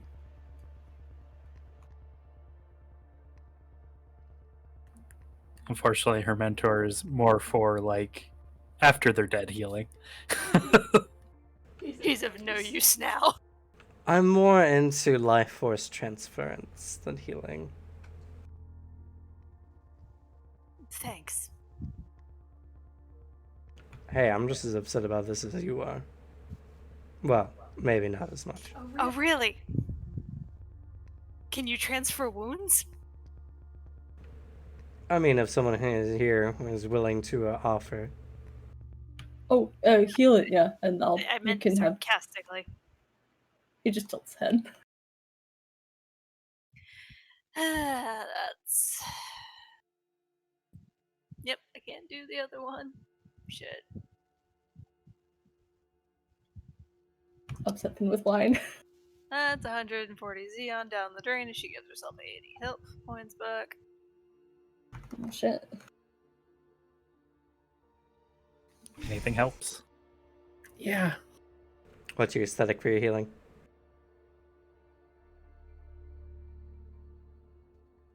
It comes out as just this ray of frost that just wraps around the wound, and then just eventually just slowly breaks off into pieces on the floor.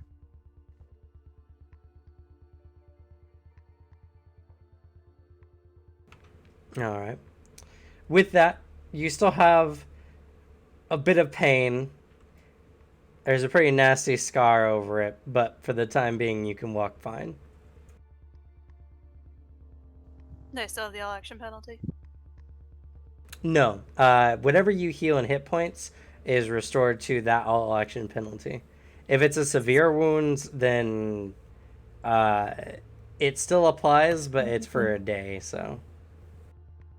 You can still heal it, but whatever remains lasts for a day. So.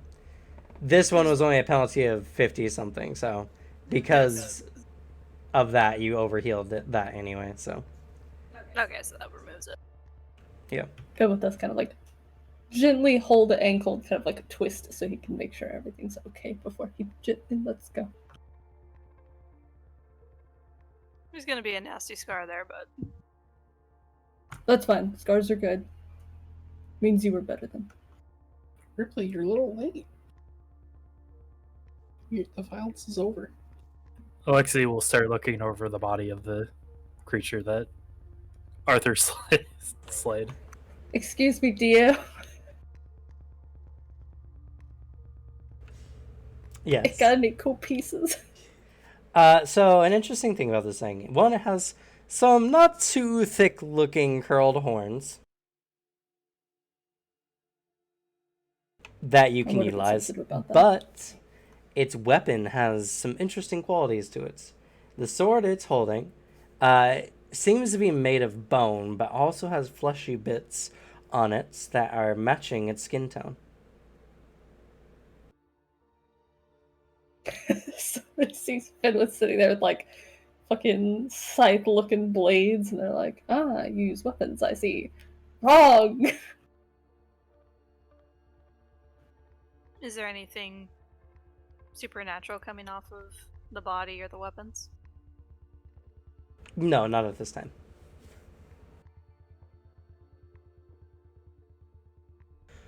For your guys' information, the Manifetter can use its own bones as weapons. Delightful. These don't even have to be turned into anything. They just need a little bit of work. Just a team. Well, unfortunately, unlike the Bone Collector, they're not quality. Oh, that's fine. I'm not gonna hit nobody with them. But yeah, beyond that, it has wings too small to look like it would cause it for flight. And it has some chitinous plates on its forearms.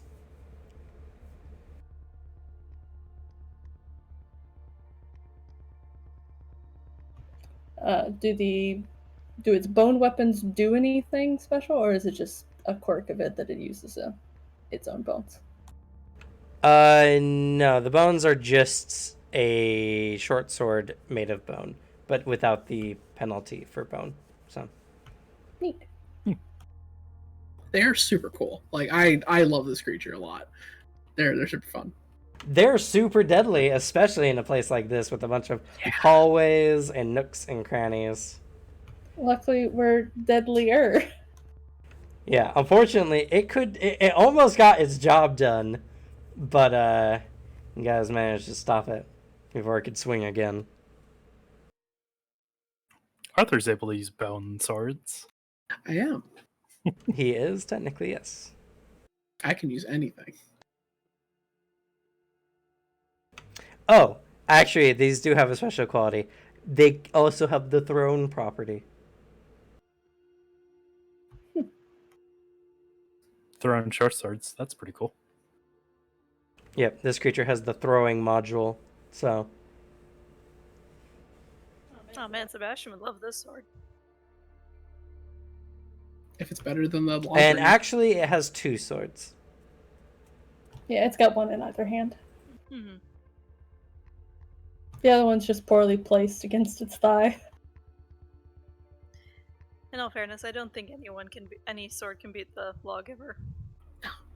No, Yeah. not a Lawbringer. Or his like +5 longsword it's got. Plus, he doesn't need the fucking throne module. Yeah, sadly. Just His throw anything. brain doesn't. I throw anything. Everything's a weapon. And it's not even thrown. He's just carrying it with his mind. And I would say the Friesta is a better weapon than the Lawbringer. Just saying. No bias to speak of. Fun lore back about the Benefitter, by the way, just because I find this super interesting. They will work as assassins for mortals in exchange for a sinister pact. Once it completes its task, it will try to kill the mortal or the one who summoned it. First after a year, then after 5 years, and then after 10 years. If it fails on the third time, it no longer bothers the summoner. Can the summoner just like poof it away every time? Like just banish it? Yeah, if you notice it. True. Fair. Yeah, unfortunately, these things are very hard to notice. Even with your key detection, it doesn't stop the instant teleportation.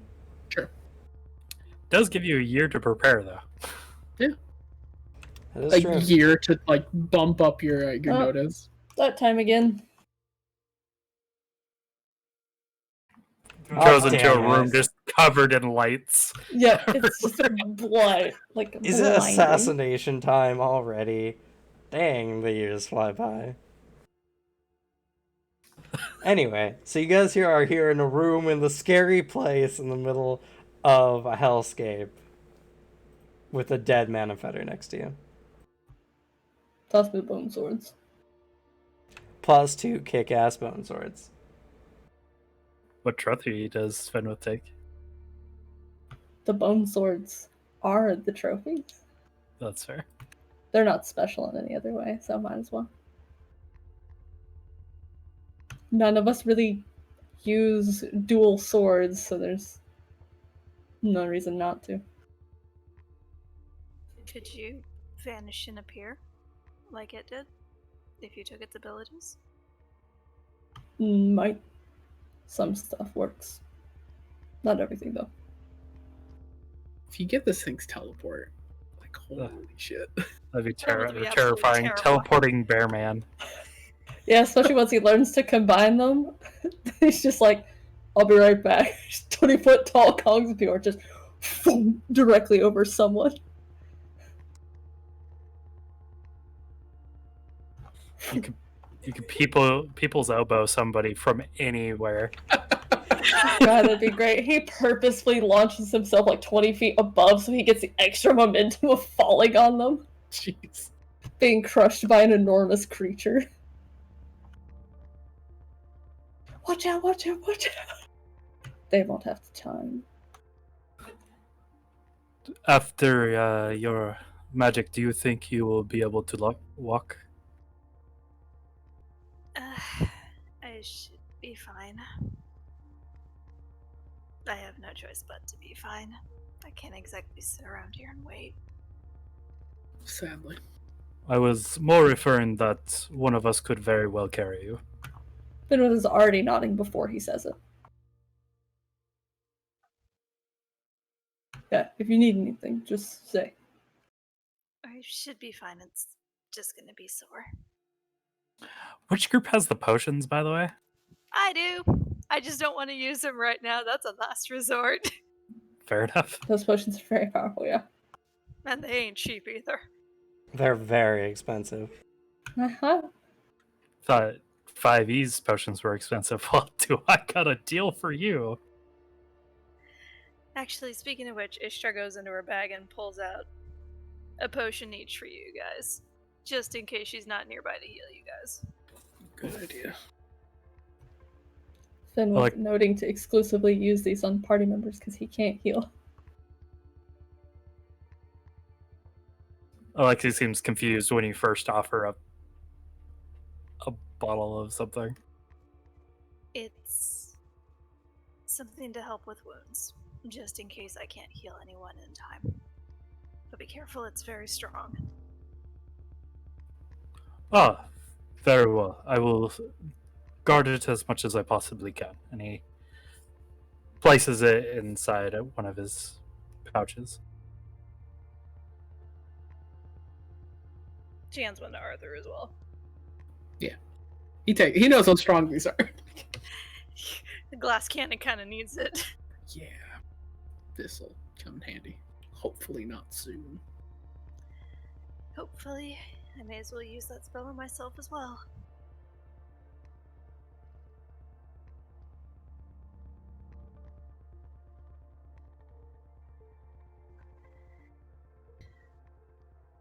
Actually, that is a good question she has for the sword.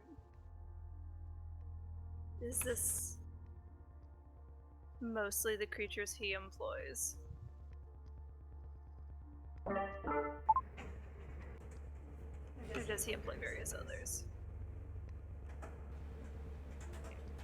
I'm not overly familiar with Horcrux, though. I imagine a demon of assassins would use many demons or minor shadow elementals under their employ. Okay. We might as well keep our guard up. There may be a lot more than just this.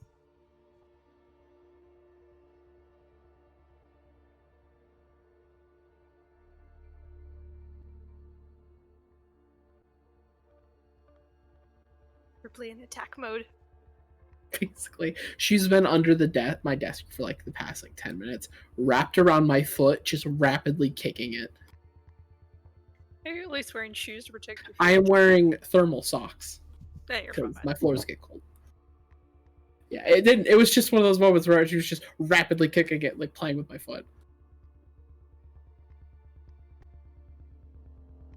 She's so impatient for the violence. She was late to the party. Now she must expend it. Yeah.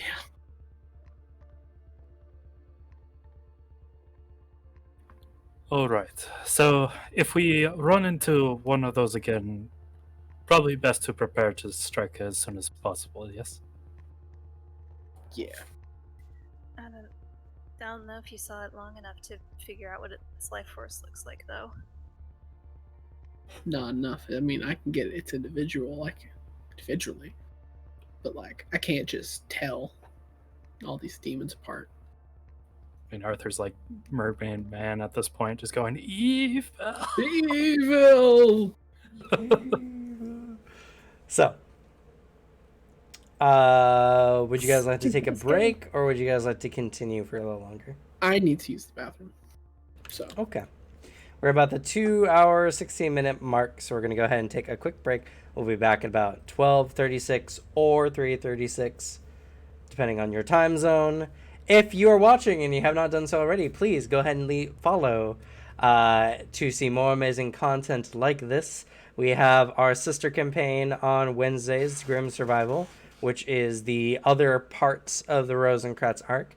Check it out. We also have these videos on YouTube at the Bad Luck Gamer /YouTube. Check it out. Catch up on the series if you're having fun. We'll be back shortly. I'll be sure to be back at 3:36. Okay.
Cats, what's there not to appreciate?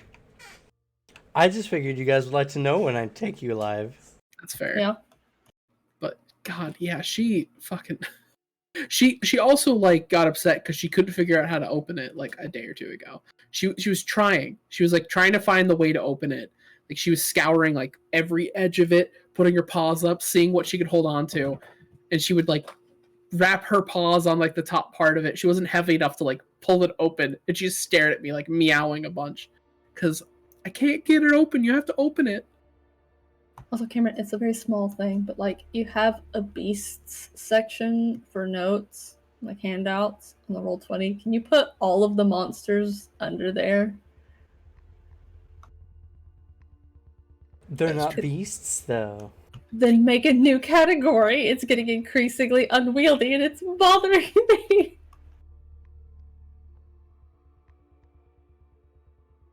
I can't organize your notes, but I normally don't have to look at them.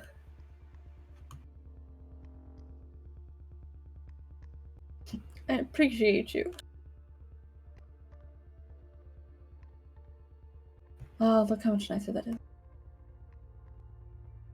Well, thank God my magic accumulation was upgraded. Because if I use a grimoire, I gotta automatically reduce it by half. Unless you get the advantage. I never did. The Ganon Gas also. Maybe someday. If we get that far. That's still a pretty decent magic accumulation to even halved, so. What is it right now? Your magic accumulation? It is 120. Yeah. Not bad. Mine's 100. And I've put nothing into it since the beginning. That's where most of your points went, isn't it? That's where most of my early points went, yeah. It's so that I had an ungodly starting Xeon pool, an ungodly accumulation, and that's all I needed because I only got 2 spells. I don't need, what are these magic levels? No idea what the fuck you talk about. I just do big animal thing. And then Devin died, oh shit. Your information was too much. He couldn't He was handle it. intimidated. That's fair. Good. He's like, animals, fuck! Animals do fuck, Cameron. There's a whole song about it. Do. Anywho, seriousness. Or Right, we're in a silliness very aside. creepy, obsidian glassed out fortress in literal hell. Surrounded by assassin shadow demons.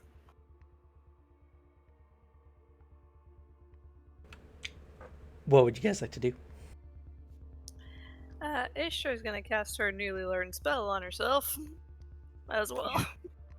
Okay. Makes your base stealth a 100.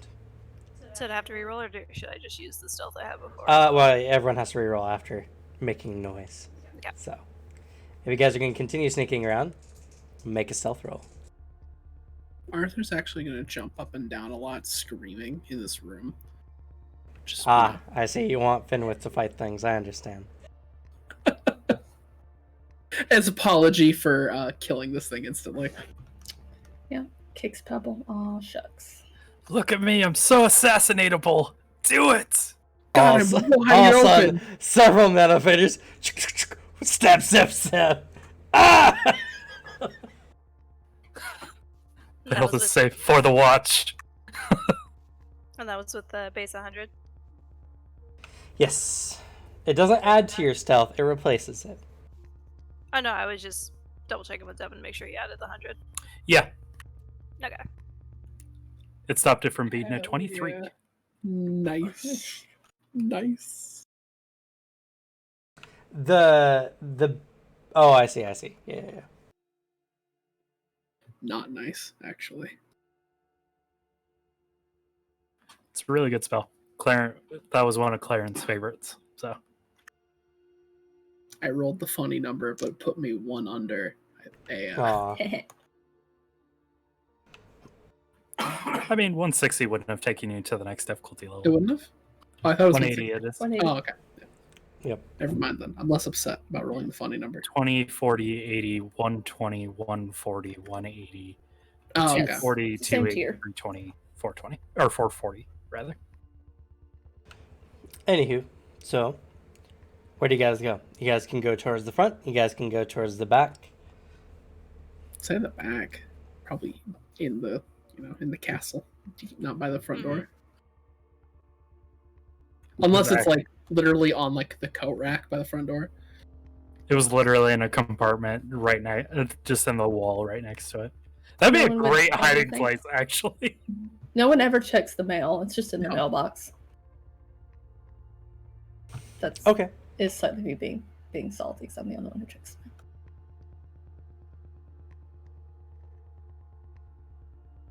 And then I guess we can continue to cheat our way to glory with maybe like if you can do less of a massive ass range of glassing she the can- place.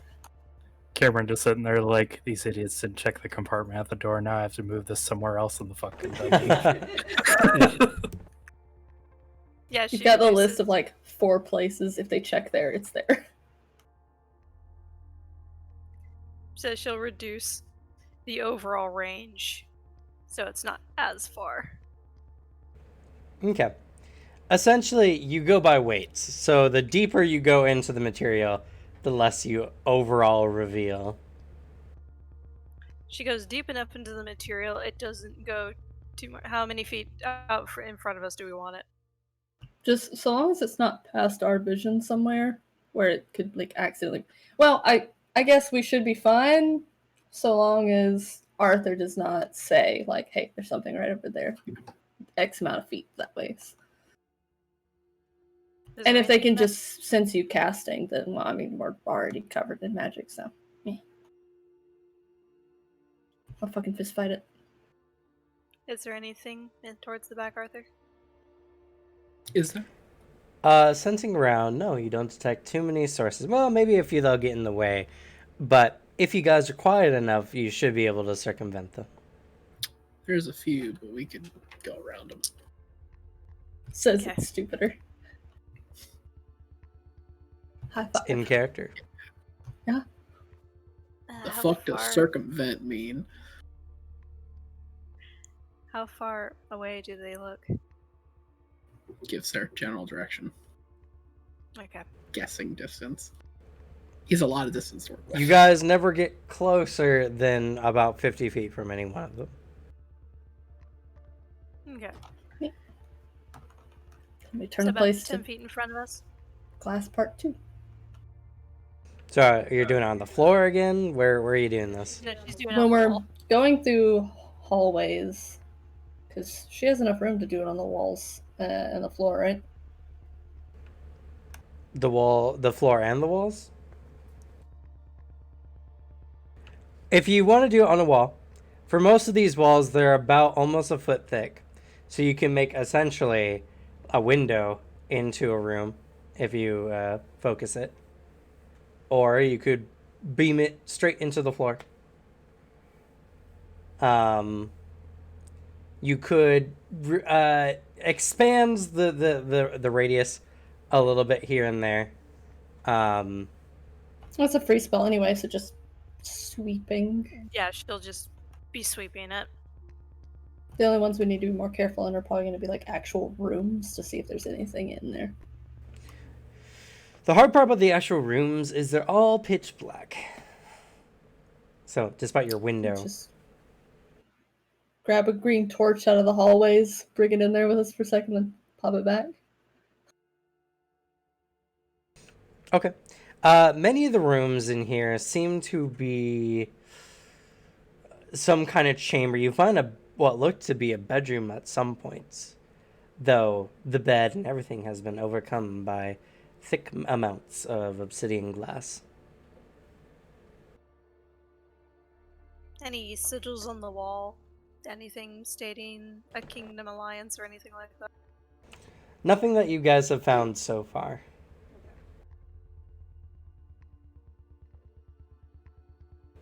You guys also notice another thing that's rather interesting. There are no doors in this place. Every entryway to every archway is just open. There's no doors under the obsidian or anything like that. None that you've seen. This guy moved in and said people could hide under furniture, cover everything in obsidian. You know what? Somebody could be hiding behind a door. Take the doors off the hinges. Windows. Disgusting. I want them all boarded up with more obsidian. I mean, the guy's paranoid enough. I wouldn't be surprised if that was his actual thought And process. no chandeliers. None. Some crazy bitch could be up there Assassin's Creeding around. He dropped on me.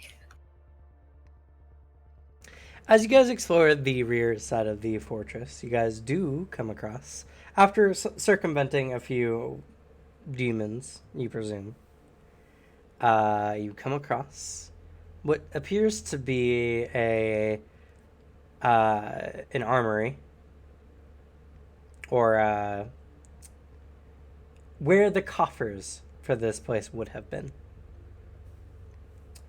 You see a variety of chests all covered in obsidian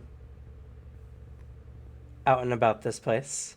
And you see, honestly, in the middle of this, a stalagmite and stalactite meeting in the middle of what appears to be an obsidian skull, just in the center of this place. Does it look similar to the skull that we saw on the outside? As similar as obsidian skulls roughly hewn from obsidian look, yes. They might be the Anything door out. supernatural? Does that have that same energy on it? As you look, Ishtar, nothing. Though, something does catch your attention. Some energy seems to be emanating beneath the floor. And it's supernatural like energy, or does it seem like magic? It's something you can see. She mentions that to everyone else. Looking down beneath the floor, you can see illuminated clear. by some kind of spiritual energy, the carpet.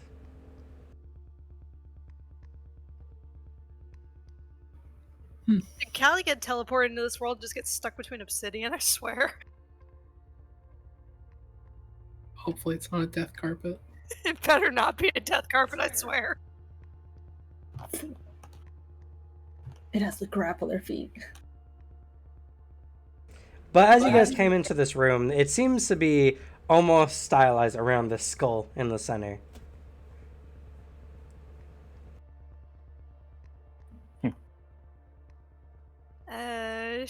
Ishtar goes to the sword. Is that what we're looking for?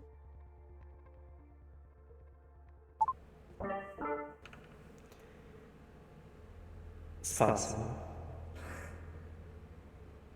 I'm sorry. There's only so much I can see from here. Do you need me to turn around so you can see better? I don't know how this works, unfortunately. It's the only thing you've seen infused with spiritual energy. Are most of these items usually infused with spiritual energy?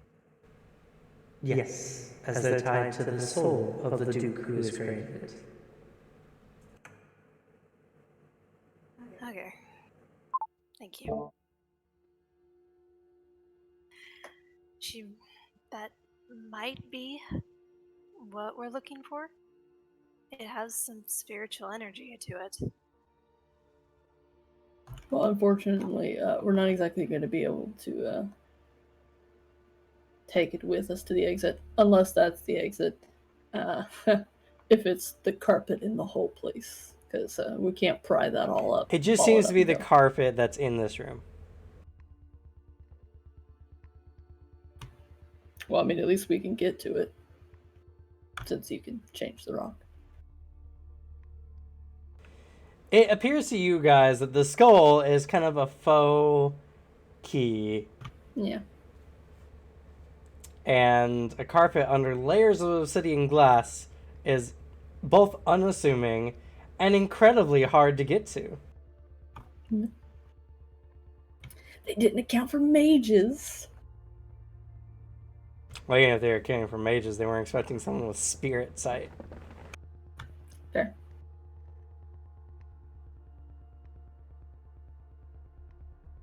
Alright, well. Best we got. Take it. Pull it out. Dip. Weird question. Probably weird answer. How useful would good climbing equipment be in this situation, as they'll have like pitons and like a hammer to hammer these in?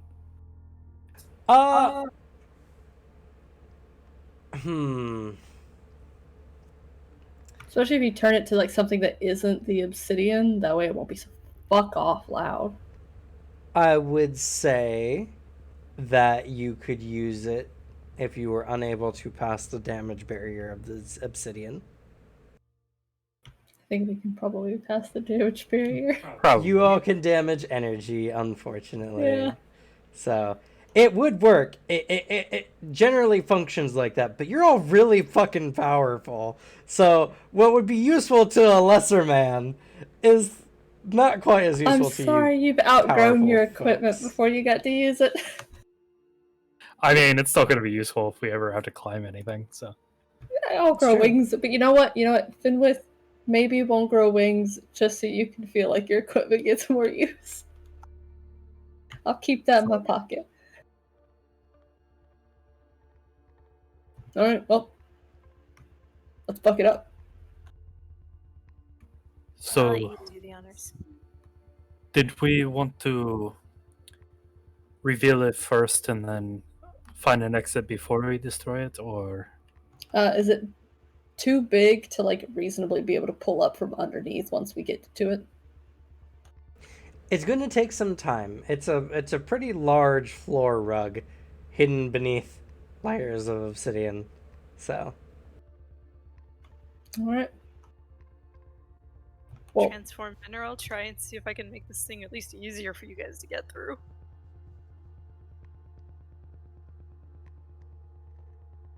what do you transform it into?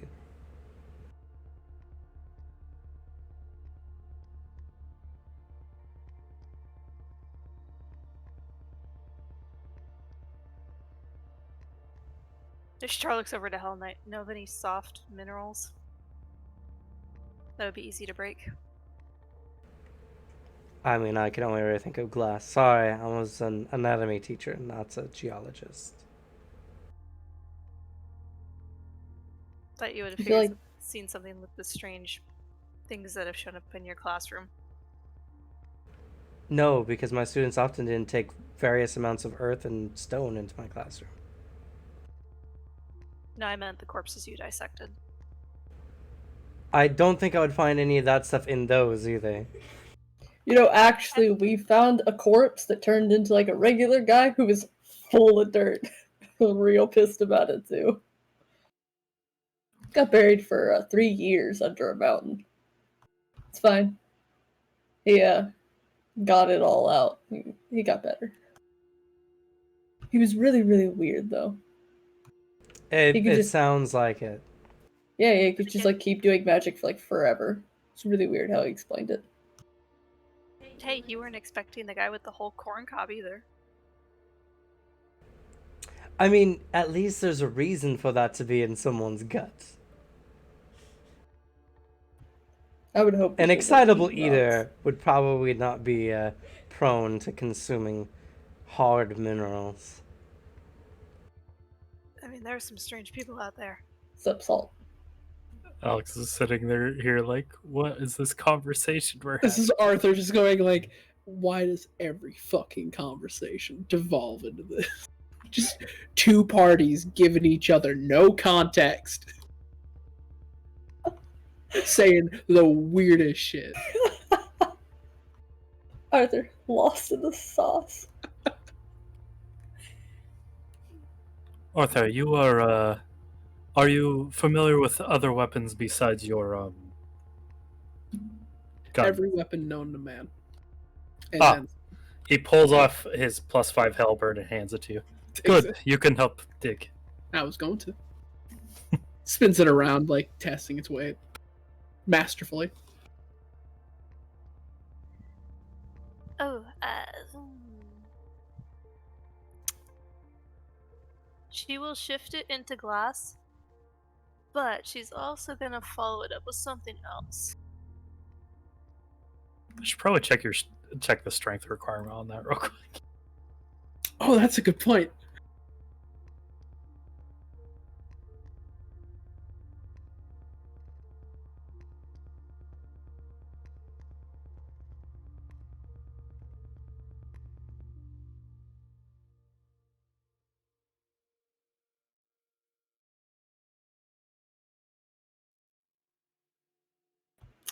I am the strength requirement. The question is the weapon strong enough to handle me? That's why I don't use them. They're so puny and pathetic they break in my hands. Also, no one makes weapons for giant bare hands. Halberd requires 6 strength to use in 2 hands. 11 if you want to single-hand it. Not happening. I have It's a fine. 5. It's No, probably wait, I have 6 better strength. if you... Never mind, I do. I mean, it still might be better if you just keep an eye out, because, like, if anything comes along with the noise we're gonna make, you have to shoot it a bunch. Yeah. Or stab it a bunch with your new halberd. I'm probably going to shoot it.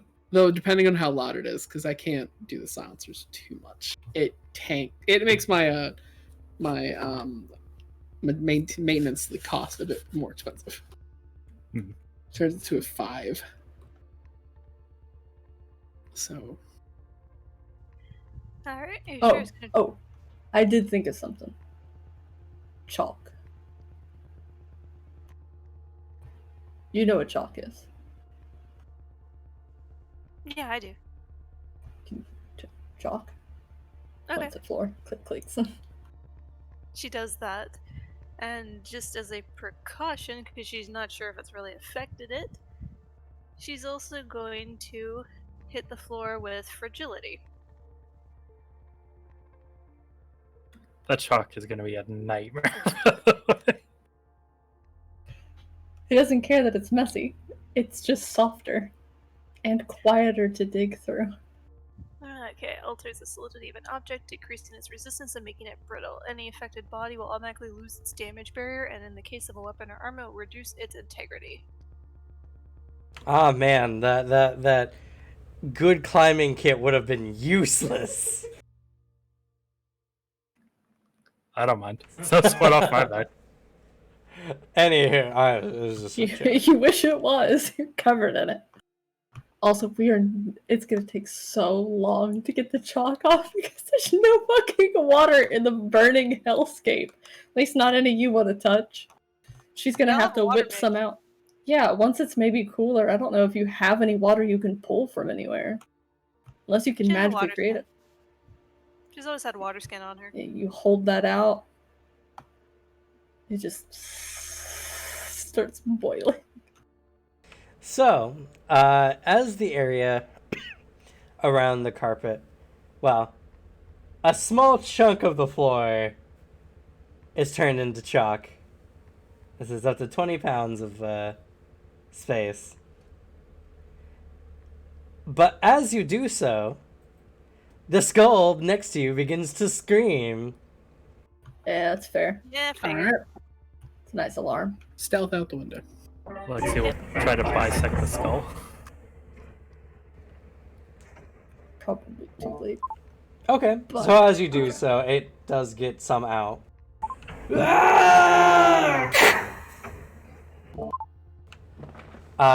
It does not stop anyone from being alarmed. How many? But hey. Anyway, those who sense key suddenly detect a lot of energy sources blinking in your direction. Yeah. Yeah, we got a lot of shit teleporting in as accumulating. Yeah, as soon as it screams, he starts accumulating. It It's starts well, accumulating. here we go. Y'all better. Actually, So, Aisha's just gone back to the cast shield, a defense shield on herself. She's not waiting for something to try and hit her. Well, before you guys start declaring actions, you guys have 1 round before they get to y'all. Accumulate guns, waiting for one of them to pop their heads. And he's gonna shoot him. Well, there's a lot of shit, though. So the question is, do we try fighting them all?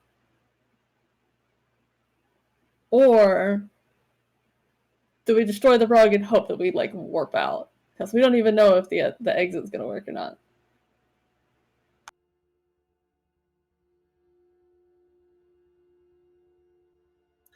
If all fails, I could try area control. I can use the air like we did back with the other creatures. It might make it more difficult for them.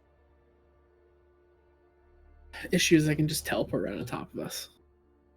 Yeah, True, but I can make teleport. the air around us more turbulent. Yeah. It's a tough one. Because I don't want to get just murdered if we destroy this carpet.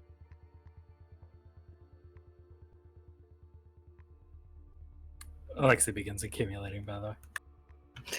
Mm-hmm. Alright, so we have someone who's pulled guns. Waiting for one of them to appear.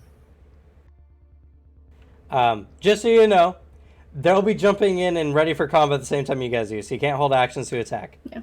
Okay. Unfortunately. It will be based on initiative. But whatever you like to do other than that, you're free to. So Alexi is accumulating. And Ishtar's also accumulating. Okay. If you guys can use a spell this round, you're free to do so. Don't forget... actually, it's slightly different here. Spells of darkness and fire gain a +10 to their magic accumulation. Pretty good. Unfortunately for poor Richard, he loses his necromancy bonus, so... He's fine once we're back in the forest.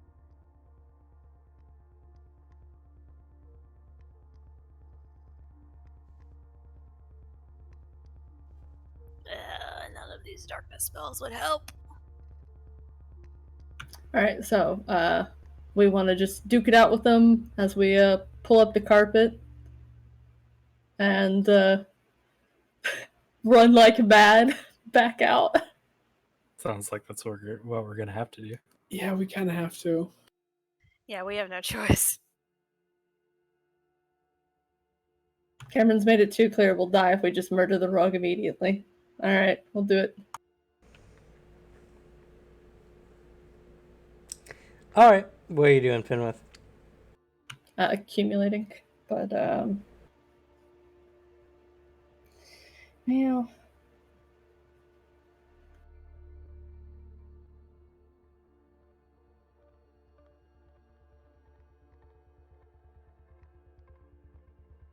Because we also have to have somebody pulling up the rug.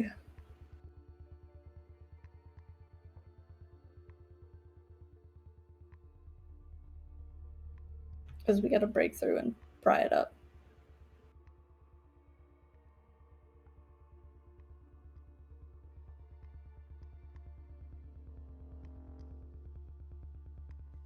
Well, if Arthur and Alexi guard us, for the most part, we should be fine. That way, Ishtar and Fenwith could focus on tearing out the carpet. Okay. Then I guess my accumulation will be halved, and I'll have Fenwith do that. Okay. Well, you can start pulling it up this turn, I suppose. Yeah, that's what I was Okay. saying. Is because I'm doing something else, my accumulation gets halved. Yeah. Okay, so you're accumulating its half. You pull up. The amount of chalk that has been turned into the floor allows you to grab about a quarter of the carpet and you can pull it up, but you feel the rest is restrained. You can Like try. by the obsidian is. Yes. Okay. You can try to pull the carpet out, but it could damage the carpet. You don't know if that will cause the effect to happen or not. But that is your current situation. So as he's kind of like pulling and tugging. Ishtar, that side. All right. She goes and changes the composition for the next section of the rug. Okay, if well, you can't use innate magic and normal magic in the same round. She's just gonna focus on fixing, on working on the floor. She's not gonna do anything outside of. Okay, so you have no accumulation. Yeah, no. As you change the next section, the section you had changed before turns back to obsidian. It's mostly pulled out at this point, but there is still some obsidian somewhat getting in the way. So, Finwith, I'll have you make a strength check. Won't be a very high one.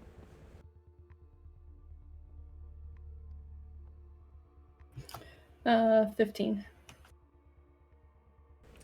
Oh, yeah. I mean, I have a base 10.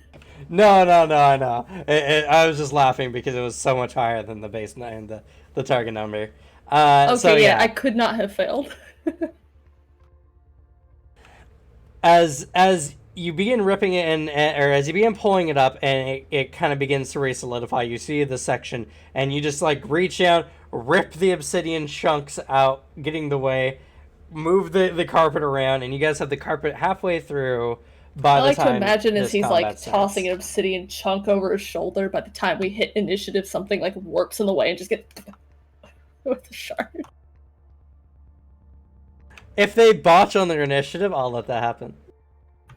Shame. But as it starts, let's go ahead and roll initiative.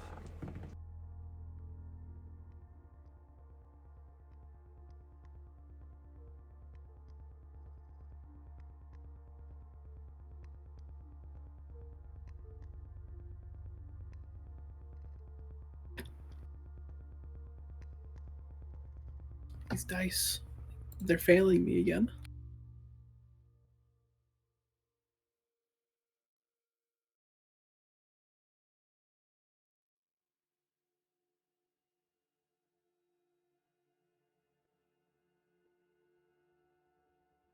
Okay, we're starting off with Ishtar, followed by the bad people, followed by Alexi, followed by Richard, followed by Finwith, followed by Arthur.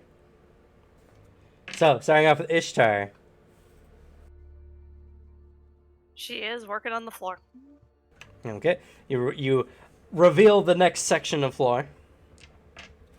We're gonna go ahead and move to the bad people. So it's at this point that two manifetters jump into the room.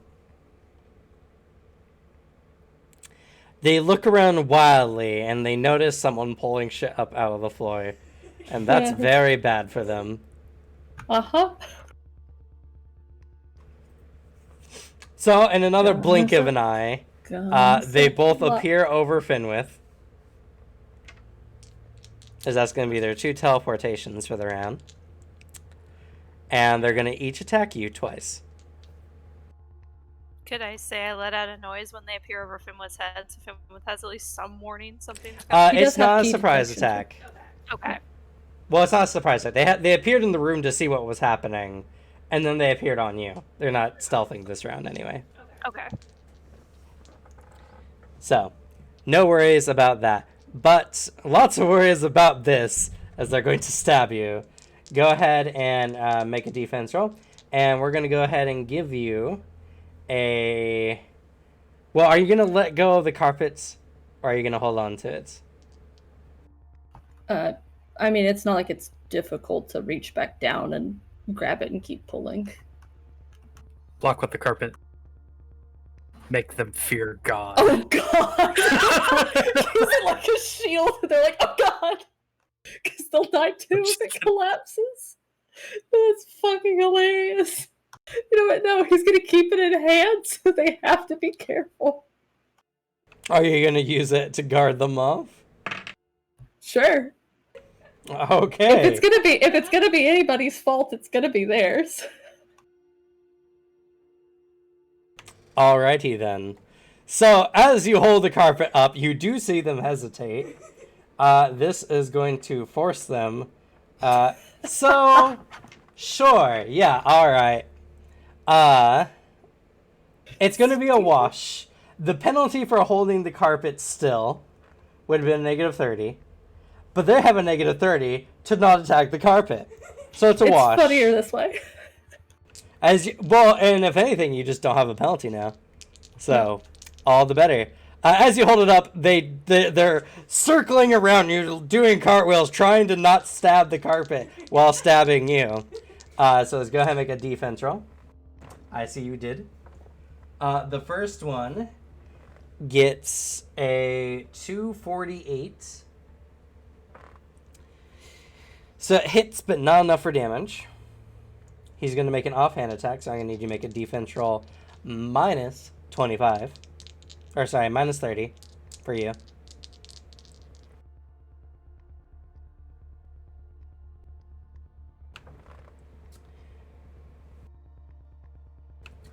That's going to be a 190. Nope.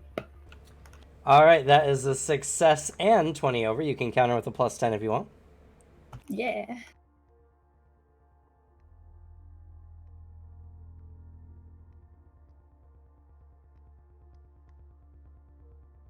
Finwith is strangely in the most perfect position right now. What's their strength? We'll calculate that if you actually successfully hit them. Fair. I'm gonna hit them. Alright, hold. If I don't astrid it.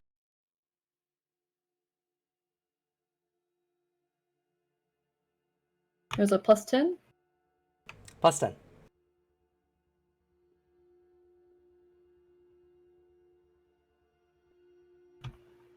$387.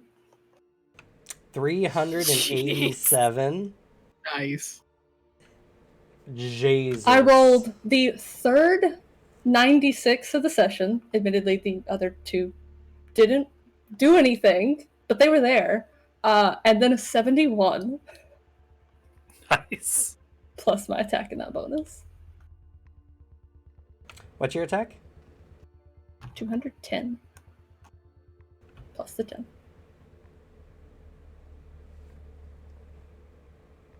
Yeah, okay. I was about to say, Google URL bar has not lied to me once. I know math.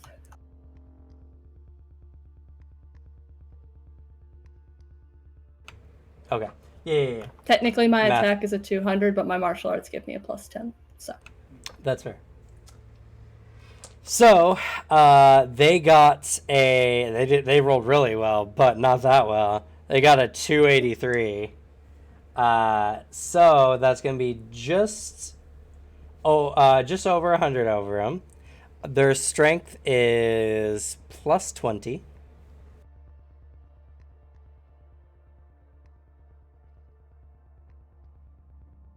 And that's going to be 100% of your damage because you can damage energy.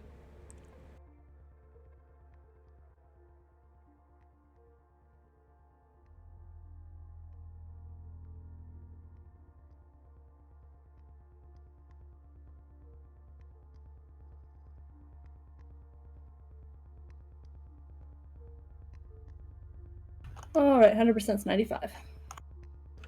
Alrighty. 95 damage. That's going to be a critical. Go ahead and roll for me a critical roll. It's 41. Sorry, 51. Plus the damage you dealt. That was 95, so 146. Okay. They got a 140 something, so they passed. So no detrimental effect other than the massive loss of hit points. The other one is going to attack you now. So this is going to be a minus 50 for you.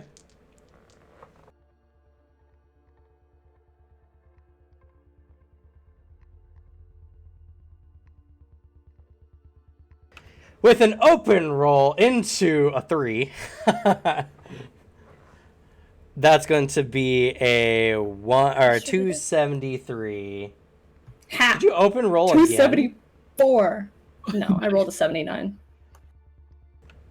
Minus 50? Oh, sorry. That's what I didn't do.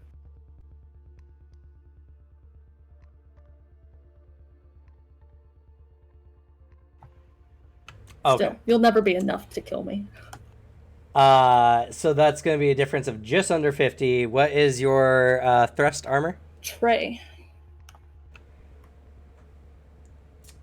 At 3. So that's going to be 10% of their damage, which is going to be 7 damage. And he's going to make an offhand attack on you. So this is going to be a minus 70.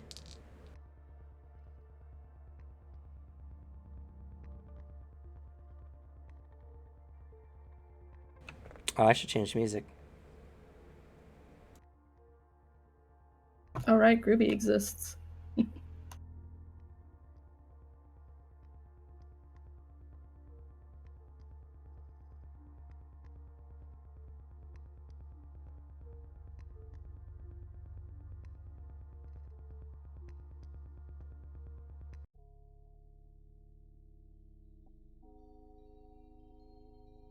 Oh, those penalties add up. They do indeed. So that is going to be a... I threw my math off. Bum, bum, bum, bum, bum. 225. So that's going to be a difference of just over 30. So not enough for damage. With that, we're going to go ahead and move on to the next person in the initiative, which Throw up the fucking rug. is... Alexei, I believe. It is Alexia, yes. So weird. I'm not used to being this high on the initiative. So those are the only 2 in the room currently? Those are the only 2 who have appeared in the room currently. You guys definitely sense more sources coming your guys' way. Okay. Alexei will rush up and swing wide at one of them. Okay. There's the damaged one and non-damaged one.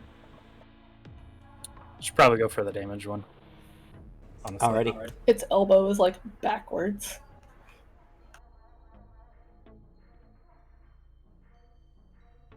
Which makes that offhand attack even more impressive.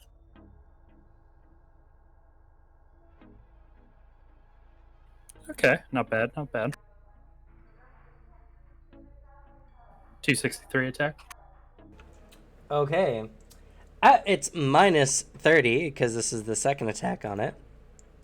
It got a 155, because it rolled a 5. So, that's going to be just under 110%, so 100% of your damage. Oh, it's not gonna like that. No, I don't think anything likes 170% damage from anything. Oh, it's just 100% of my damage, not Oh, 150. well, I mean, still. Fucking any damage. That's Katana. That's gonna be 110 damage. Okay. You bisect this one as you swung wide. It hits the ground. It's blood spilling off the blade. He quickly flips around and brings down a large swing onto the other one. Okay, this is going to be another attack. Minus 25.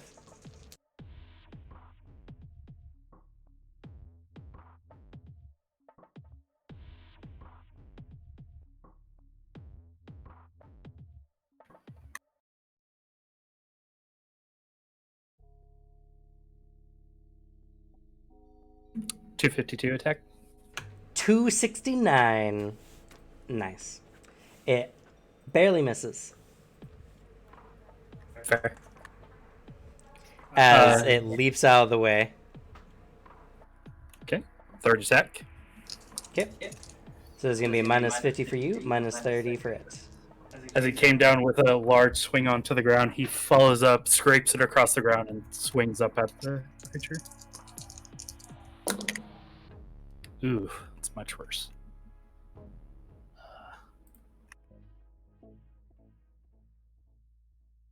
175 attack. 227.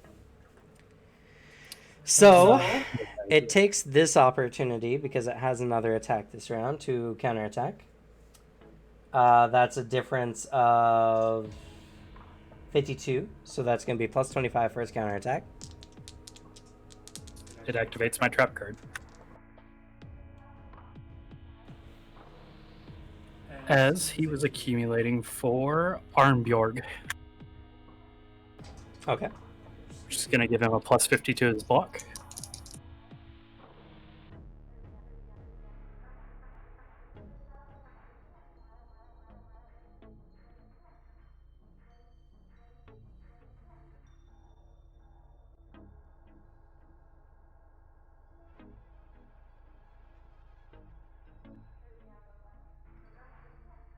Oh, sorry. That is going to be, even with the plus 25, it's not really going to be all that much, honestly. Minus 25. So even less than I thought, because this is its technically its second attack. That's not an offhand attack. That's going to be a 192. It's going to be a 332 block. So as you bring your weapon on the ground and you slice up with this mighty strike, the Manifetter easily dodges aside and lunges in to stab you in the ribs. And as it does so, this big version of yourself made of ice kind of expands out, rebuffing it as the weapon spins out of its hand and it backflips and away from you. And he slams through and makes a counterattack. Does it allow you to get an extra attack? It gives me an extra attack, yeah. Okay. So that's going to be a counterattack of just under 140. So 65. Fuck it up. Plus 50. Because it adds on to counterattack ability. Ah. Ooh.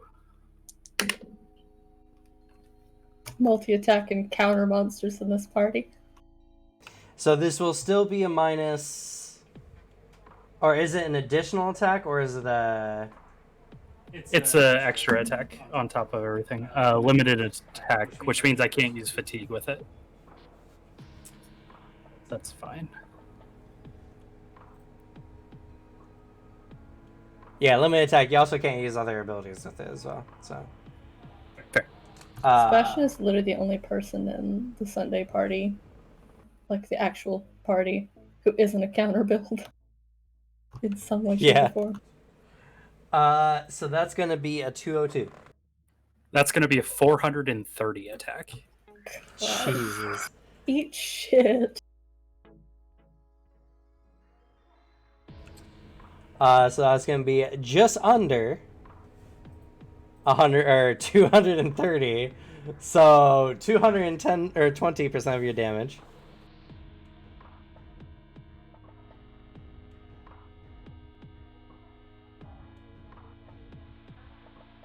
That's going to be 242 damage. Okay. That did cost me 33 key, though. How do you kill him? As it goes for the attack and it's rebuffed by the ice. He just slams through, kind of cleaving into the side of its neck, and it kind of like forcefully goes along with the blade before its head is completely cleaved off its body, and the bottom half just kind of tumbles across the ground. Okay. Dark Souls perfect parry right here. With that, we're going to go ahead and move on to the next person in the initiative, which is Hell Knight. He incantates, moves his hands. You see this reddish energy go around his hands before he points at Finwith, and like some red strands go out to Finwith. Finwith, you now have vampirism. So you restore 10% of damage you deal. Pretty slick. After that, it's going to go to Finwith. Alright, continue prying up with halved accumulation. And you'll have to tell me when I can do the Ignis. Okay. Well, you have you have one full accumulation right now. Yeah. He just has 100 at the moment. So, I don't know what you mean by me telling you how to do.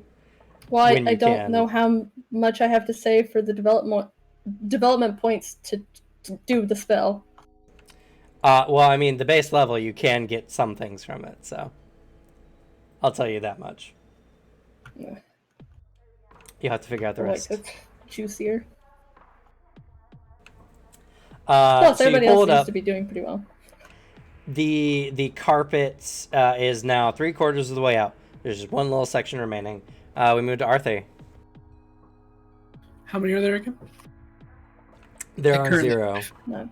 0? Alright. This doesn't happen. It's just kind of like standing there waiting. Everything gets killed before he can attack. How does it feel? He feels that pang of sympathy. No, he's just like, okay, cool. And he waits for the next one. Wait. He doesn't have like a... He doesn't have a warrior spirit. It's fine. No, if it was Black Sun, he'd have an issue. But these ain't Black Sun. Fair. Question for you: since we're ripping up carpet, can you sense any stronger life forces out of the horde running our direction? That's what he'll monitor for. He's gonna see, like, try to track any movement that's going on currently. See if there's anything he can notice. Anything super scary coming their way too. Well, give us the heads up when something's about to run in or warp in. They just blip out. This whole time, you haven't found anything super strong. Worrying. So, we move back to Ishtar at the top of the initiative. Next piece of floor revealed. Okay, it's the last bit of floor revealed. At this point, 2 more Manifetters jump into the room. Arthur, you have a held action. Yes, I'll shoot. I've been waiting for this my whole life. I have. I was lying about the whole warrior spirit thing. Let me get my calculator. I feel the need for death. Any fun modifiers here is not point blank anymore. You're not point blank. Didn't expect it. All right, first attack.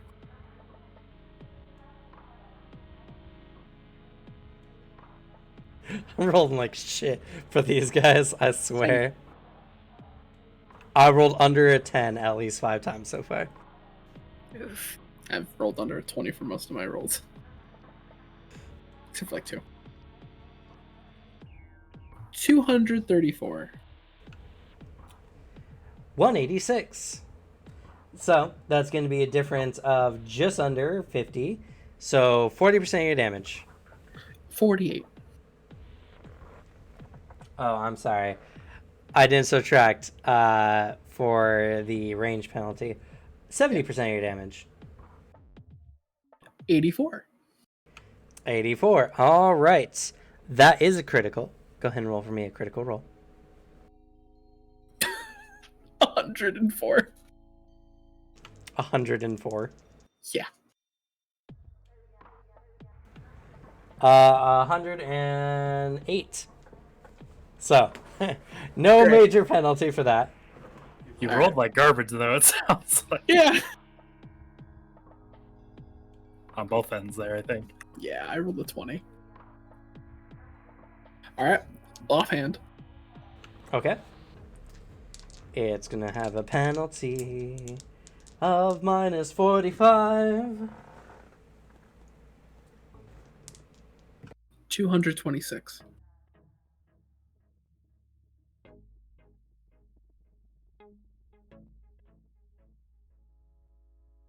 Sorry, calculator time.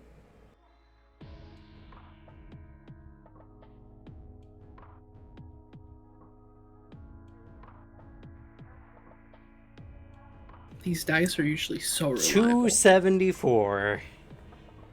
Dodges to the side. Damn.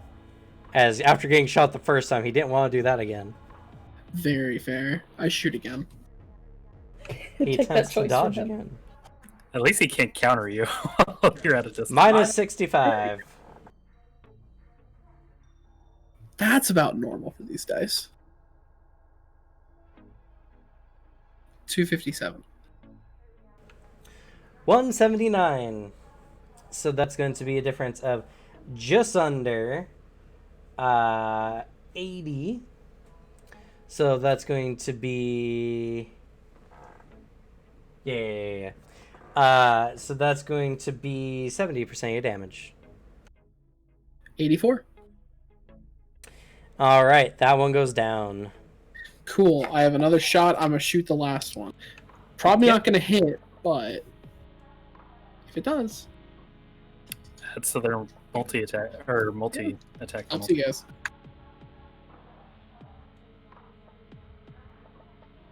I totally don't hit this. Unless they fumble. 205. 225. Yeah. So this one, seeing you mow its ally down, it doesn't hesitate. As you fire, it blinks over to Finwith. And it's going to attack Finwith. Fair. First attack.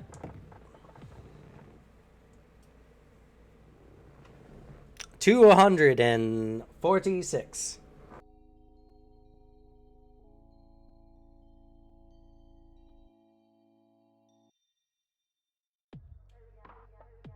All right, that's 20 over, so you can counter with the +10. Yeah, sure. This is the second attack on this, so it's going to have a -30.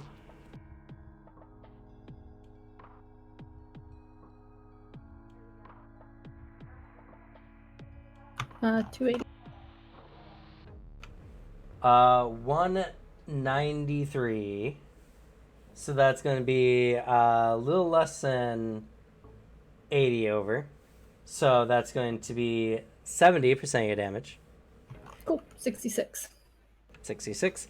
And you restore... Is it 10 or 20%? 1 second. 10, you I said. believe it's 10%. Then you'll Doesn't restore hurt to check 6. the Unless you spell told dust. me wrong.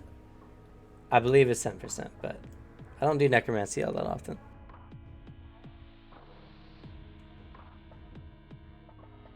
It'd be a problem if you did. Vampire Stigma is 10%, yes. So 6 health to you, 66 to it. That's not going to be a critical. It's going to attack you again. It healed all but one of my missing points.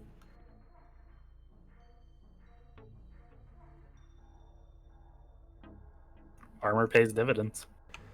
This is going to be a 251.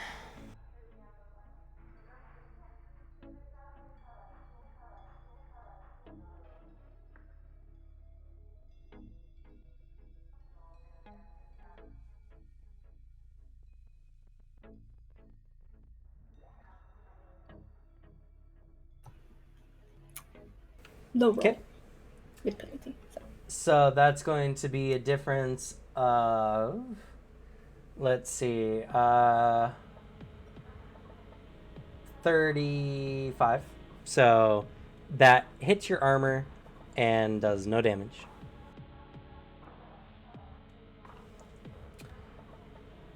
So that being the case, we're going to go ahead and move on to Alexi. Did you want another one? It's ripe for the taking. I mean, you're not fighting them, right? You're trying to get the carpet. Yes, he's obviously focusing on the carpet. All right. He'll. Well, he's actually killing him standing. inside. He's actually standing right there, so he'll make a. Oh, actually, I think we skipped somebody, didn't we? Oh, maybe No. not. No. Because it goes me, them, then you. Okay, just making sure. Rooster goes Again, I'm after not you. used to being this high up on the initiative. He will move on to the creature that's now attacking Fenwith and strike at him. Okay. Moving up, he'll accumulate and throw up his ice armor as it coats his body and swings crossways across, or trying to get its sternum. Not aiming, just flavor text. Okay, this is going to be the third attack on it. So it's going to be at a -50. 197. 279.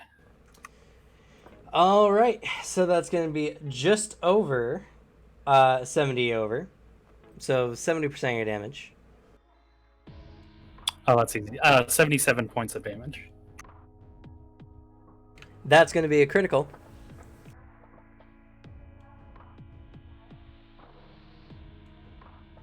A moderate one.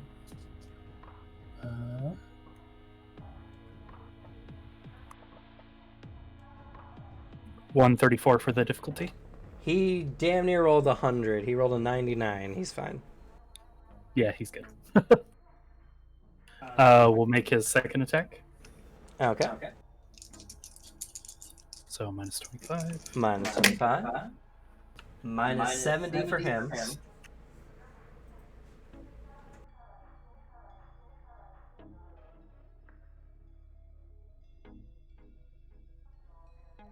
Pretty pissed for a roll. That's a 194.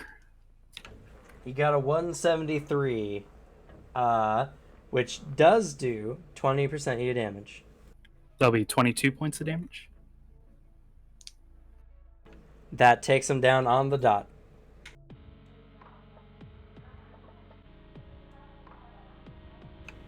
As you strike down another one, hits the ground.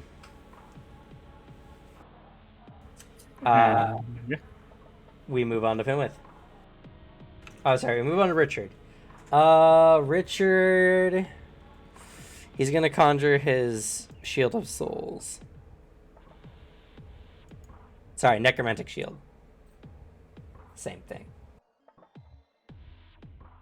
Now we move on to Finwith. Carpet. So you pull the carpet up and it has now been completely revealed.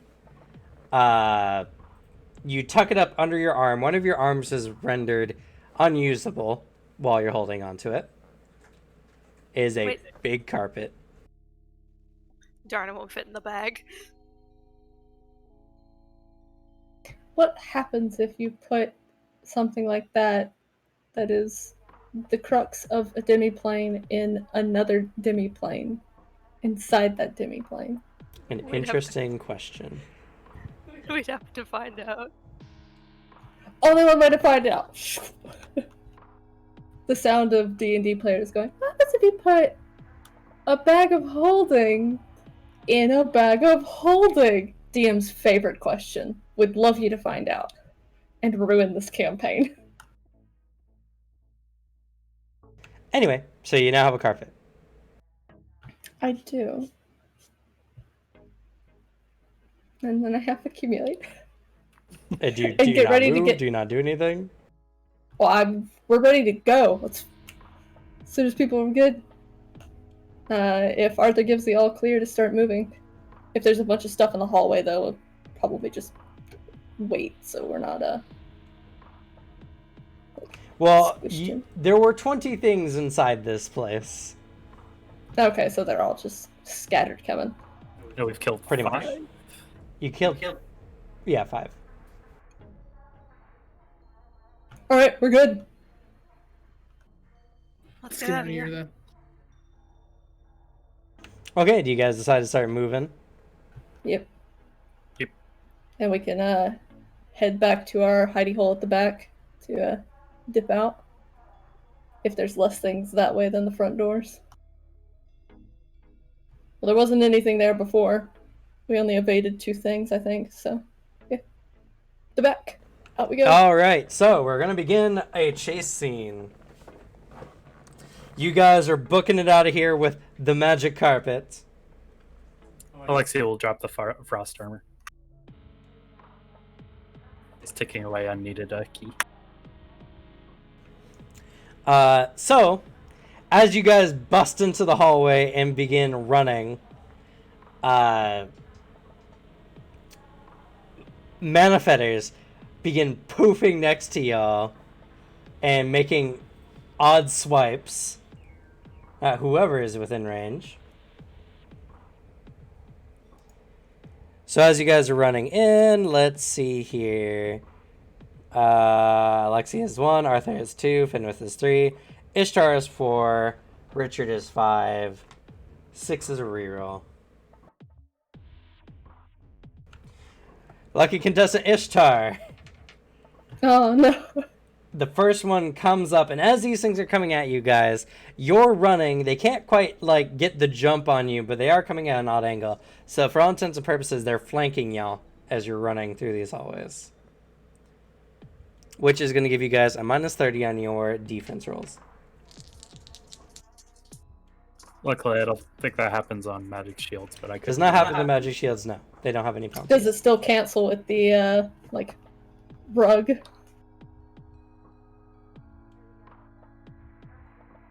Or is it bundled up enough now? They'll might have to. They'll just have to make an aimed shot.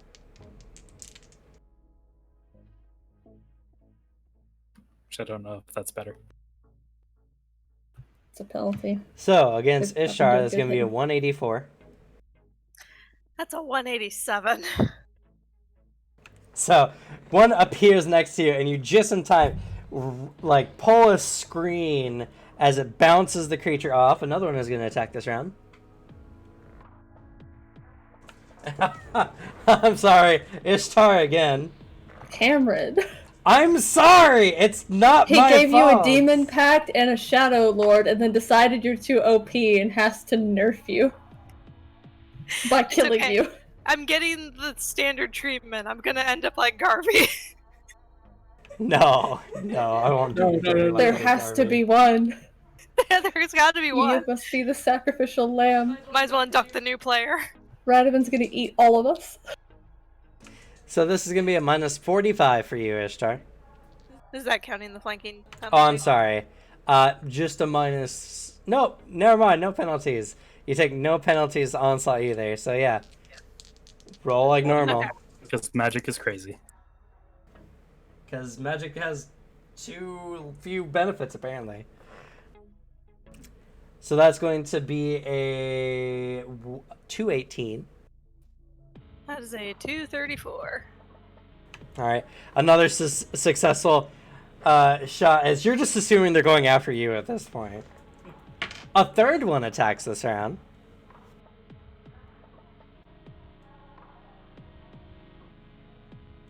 And it's going to attack good friend Richard here.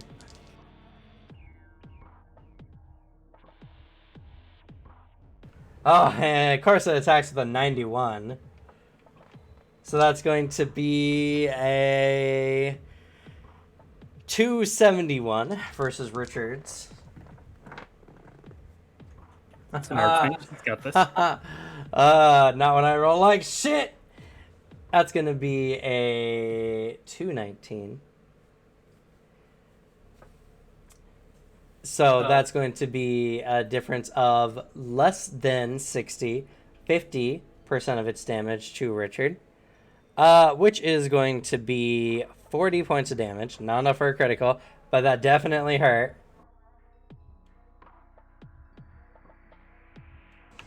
As he gets gouged. Oh, uh-oh. Did we freeze on stream, or did my the stream just freeze? The visuals. Weirdly, I'm the only one moving. Oh, yeah. Yeah. It's just Devin. Devin show now. Devin You carried the suck. show. Hello, Saw my you. baby. Hello. Start dancing. Alright, we're gonna fix this real quick. The right time, gal.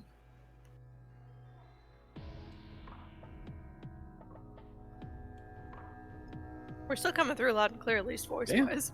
Weirdly, yeah.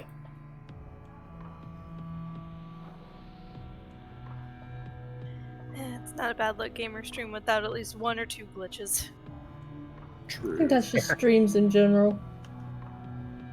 It's a fucking wreck.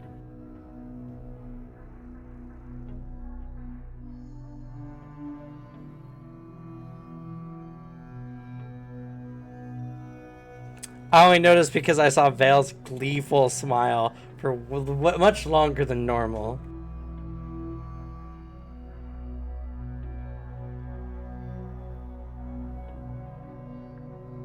Please note that as we were running through the hall, being like ambush attacked by things as we're going, with him carrying a like comically large carpet, Fenwith is grinning. This is fun. But yeah, so Richard gets nicked this round for a good amount of damage as you guys are still moving through. You're busting, turning some hallways, sliding a bit on the glass here. I need you all to make an agility check for me, please. Or acrobatics. Acrobatics, you say? For the agility, is it just roll the d10 and add, or roll under? It's roll the d10 and add. I am And your the- fucking god. In the exit, they removed the roll under. Would levitation? fair. Can I use levitation here to help myself? Fuck. I feel like I have a better chance with levitation, or no, with agility check instead of acrobatics.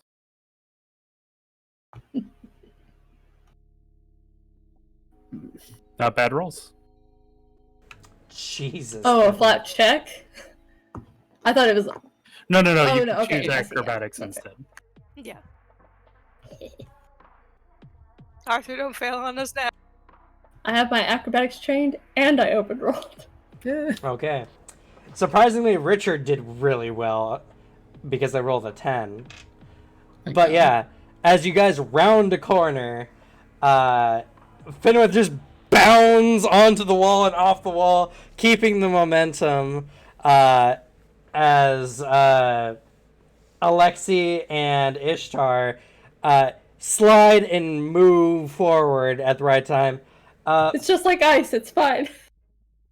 I imagine Alexi kind of like hits the wall a little bit and pushes off with the forearm, and is just He's good just to go. playing hockey. That's more what Arthur does with his check, but he just makes it Ah. barely. Thank God. No, the difference between you two is Alexi intended it to push off of. Arthur's like, yeah, it's what he did. Ow. As you guys are running through, suddenly, out of nowhere, a shadow rises up out of the ground, and you guys plow through it. I need everyone to make physical resistance checks.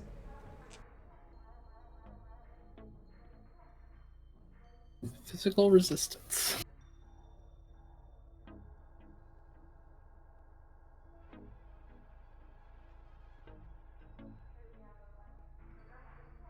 Okay, I had to make sure I didn't have any stray advantages that would help with this.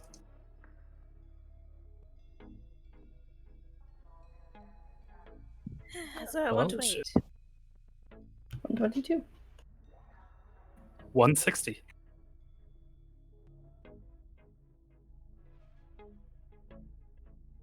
$214. Please Oh, tell me that's right, for like you a have nemesis the- bullshit. I have a 120 modifier. I was and about to don't say, think yeah. anymore. I was pretty sure that your nemesis bullshit bumped that up. Disgusting. Nemesis Yeah. plus God. You're just horrible. Just leave him here. He's a monster like them. Y'all make the 120 check. As you run through it, you feel your Nice. insides grow cold, but you don't take any damage. Oh, that's why it was cold. That's why I did so well. It's attacking your soul, but sure, why not? You could think that. They're stupid. It's okay, Cameron. As you guys are subject to more manifested attacks, this time 5. Youchies. Oh, Mr. Hell Knight, here we go again. Ruh-oh. That's a 162. Or sorry, 262. Squishies need to watch out, bud. Oh, you know what would have been funny if we just like football tackled the shadow? I got it. It's just like, you're coming with us. It's a low level Just creature. slides. It's You like guys would have. curling. The tackle probably would have killed it, honestly, from you guys. Mr. Hell Knight got a 241. So that's just under by a little over 20. That's 20% of his damage, which is 14. Ouch, but not too much for him. Next attack.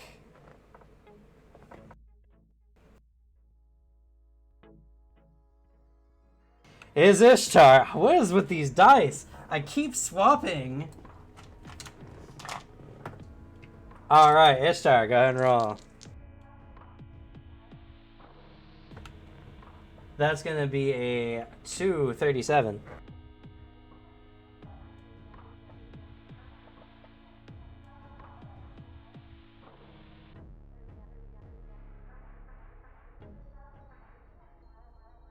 That is a 210.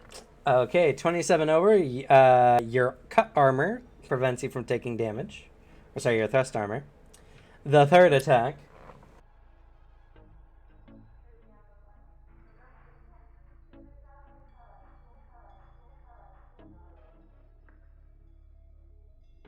I don't know why. The squishies are just the targets this time around. Cameron, stop. I'm not Least they're not right there. trying! I'm not trying. Ishtar, you're getting attacked again. Try these dice, dear. Oh god. No, I'm using my black dice. I've used 3 No, different free her. dice. Try the bloodstained dice. You haven't ever rolled with these. Oh, the blood-stained one. Yeah. It's fitting. You're Anyway, just make supposed to your make it roll. official. 189.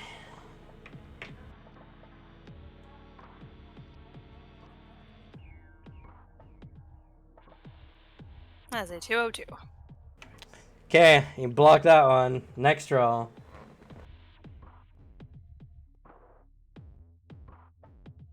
Hey, it's Alexi this time. Hell yeah. And I got the flanking, right? Yes, that's gonna be minus 30. 251. 260. Okay, that's block. You can counter with the +5 if you choose to. Sure, why not try to get one of these off of us, right?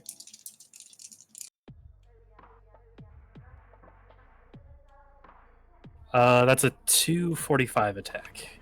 268. So as you swipe, it just blinks out of existence. The fourth attack. Oh, let's see. Yeah, fourth attack. No, fifth attack's the last one.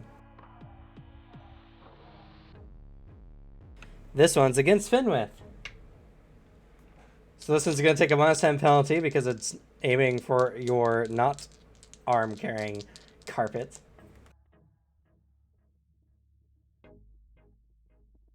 That's going to be a 208.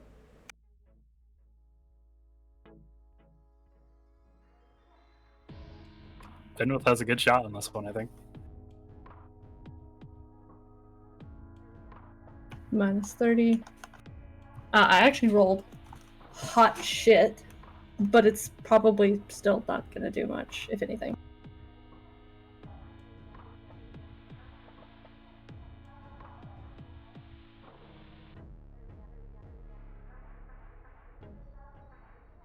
All right.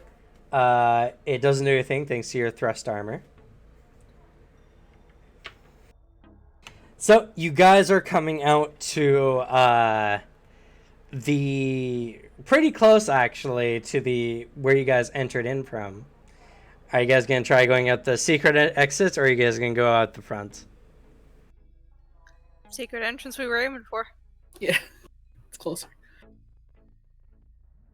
All right, someone is going to have to make a feats of strength check as you got to ball rush the door to push it open. Alright. I wonder- Sure, I'll give it a go. Can we not double up on it? No, it's a one-person-sized door, sadly. Okay. What's your feats of strength? Doesn't matter. I'm carrying the carpet. Go ahead. Okay. I assume yours is trained if you're offering. Yes, it definitely is. You go for it, bud.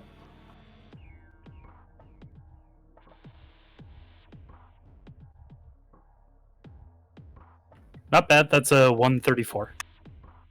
Okay. More than enough.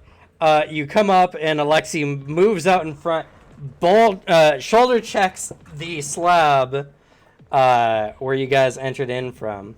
It collapses to the ground. Alexi, I need you to make an agility or acrobatics check.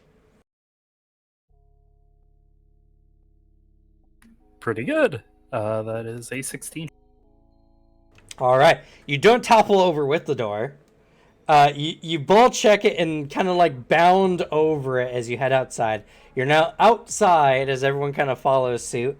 Just as you guys are getting outside, you're all being attacked again by 5 mana fetters.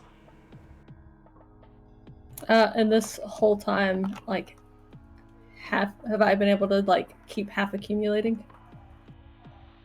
2 Just more in case I need to times. use it. Okay.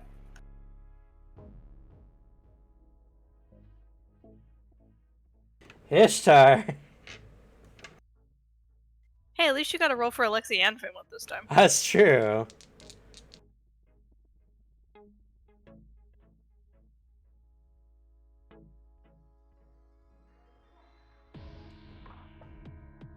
That's rough. That's an open roll. Alright.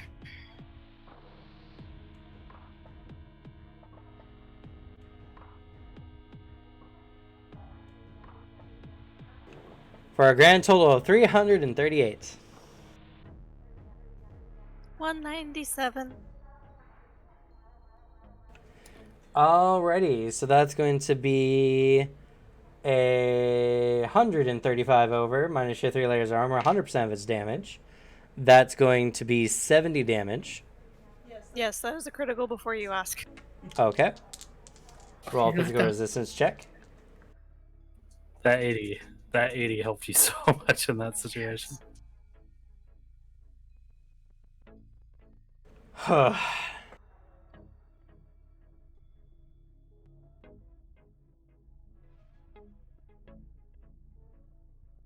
That's a critical level of 164.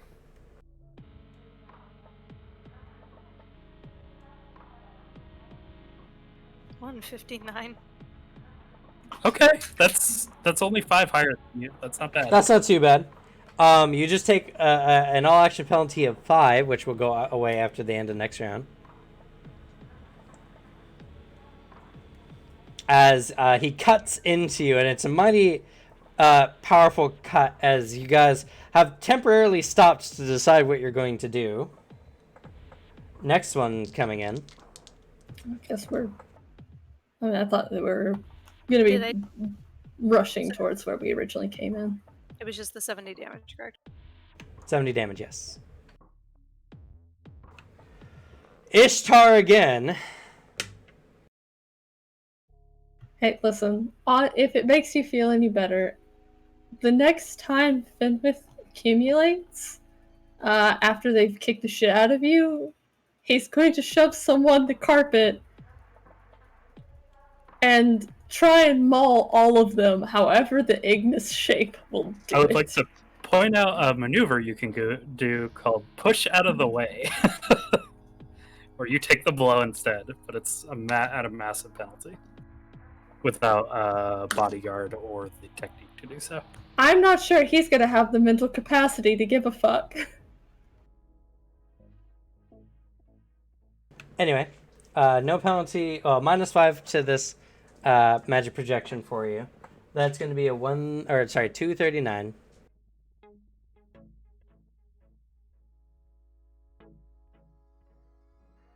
That is a 130. Sorry, 230. 230 on the dot. Yes. Okay, not enough for damage. Thank God. It was terrifying for a second. Third attack this round.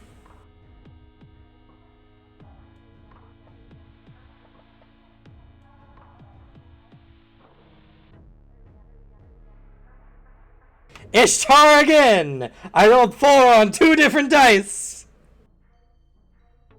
Okay, in all fairness... I'm not trying, I promise! No. I'm thinking storyline-wise. Ishtar is the most demon out of all of them right now. That makes the least sense why they would target you. They expect demons more than humans. At least it's only a 202. That's an open roll. Did you, like, kick him last night or something? Like, shove him out the bed? I didn't try! I've used Eat the last of something in the 5 fridge? different dice. This is dice handed to me from her. Did you not take him on his walk today? No, I just didn't make an offering to the dice gods. I think this is just this typical curse of being the significant other of the GM. This is the bad luck gamer. That is I just realized I have a D6 that rolls 50% sixes. that is a 260. Crazy. You're fine. 4th attack this round.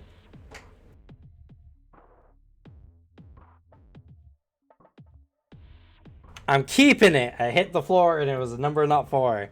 So I'm keeping it. Arthur, you're getting hit. Wow, it's the first time. I'm probably gonna get hurt here too. I don't have a great dodge. On the bright side, Suzanne, you're getting a player award this session. Also, minus 30 because flanking. Fuck, well that takes away a good chunk of my dodge. It's gonna be a 236. What's the penalty for fatigue again? Like, when do I start getting, like, fucked by it? Did you once already hit roll? 4. Did you already No. roll? Still in my hand. 4 fatigue is when you start taking a penalty. Cool, That's I'm a- burning 2 fatigue on this. Okay. I only add, like, plus or minus 30. That's 110. I have a 140 dodge.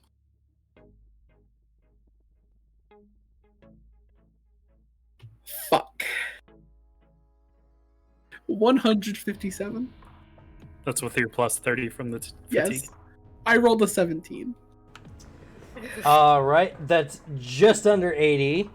What's your thrust armor? 2. 50% of his damage, which is going to be 35. Okay, not bad. I'm The still... last attack this round.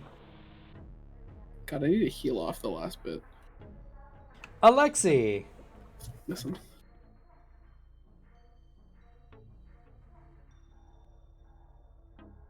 Practically ate my roll. That's a 200 block. 225. What's your thrust armor? 2. Eats it all up. So, you guys have cleared and you guys have veered and begun running towards where you guys entered in, which has no marker. Can I navigate my way back based off of memory? Same? Yes, you can use a navigation I mean, or we appeared- memorize. Directly in front of the thing, just further out. Yeah, I have a Navigation navigation. it is. Let's try this. No. 28.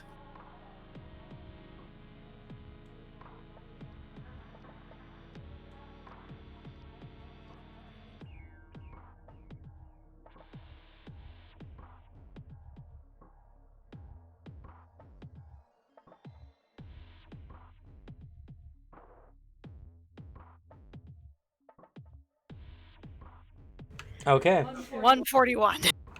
You feel confident that you're running in the right direction. Thank you for helping with that. 28 wouldn't have cut it. No, we would have been here forever. Nope. As you guys are making your way out, you see various manifestors coming from the fortress, teleporting in jumps of 150 feet.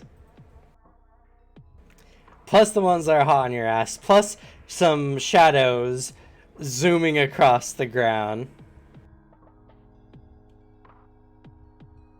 Then let's just waiting for the call. Once we feel that like we're around the area where the exit is.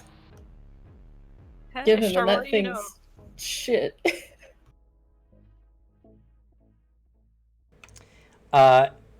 At this time, you guys notice a figure appear in front of y'all.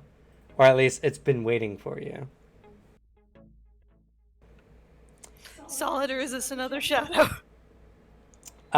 You see a tall demonic figure with gray, dull-looking skin, wearing black clothing, piercing red eyes, but a much more regal look to the men of feathers, and 2 large wings.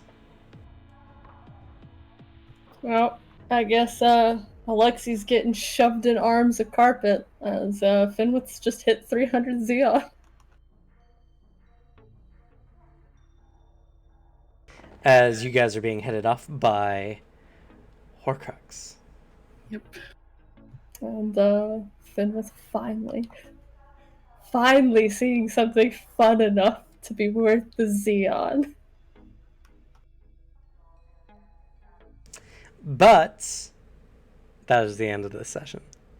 No, I want to know what the Agnes does. Fuck. Sorry. We have hits 2 a.m. or 5 a.m. No, it's Depending on fine. where We'll you're just end the campaign forever here. Might as well just never know.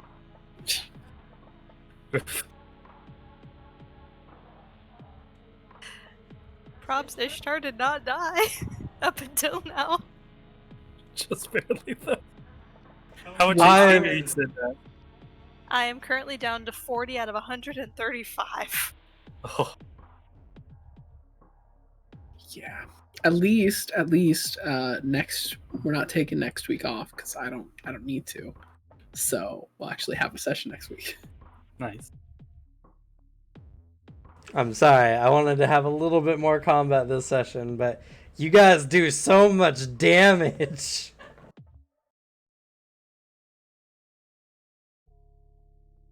And unfortunately, Finwith took the job of retrieving carpet, so...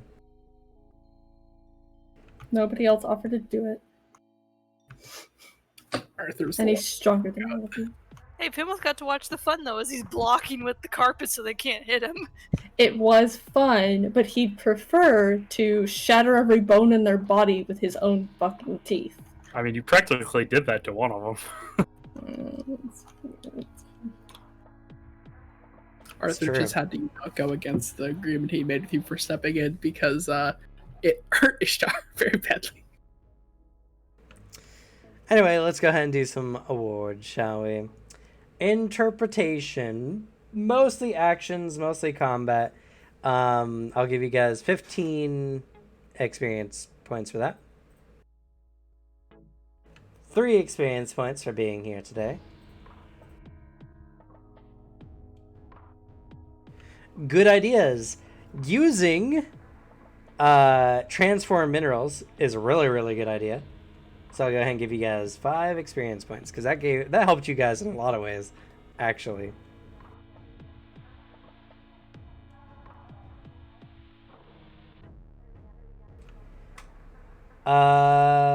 Difficult actions.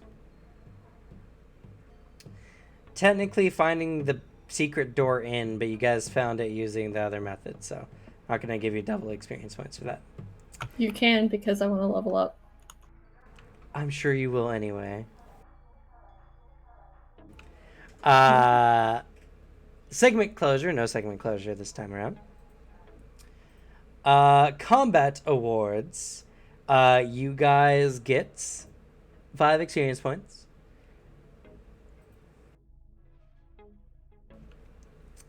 It was not a dangerous combat, but they had the ability to sneak attack y'all. And there's just a lot of them, and they're all level 6 creatures, so they're pretty scurry.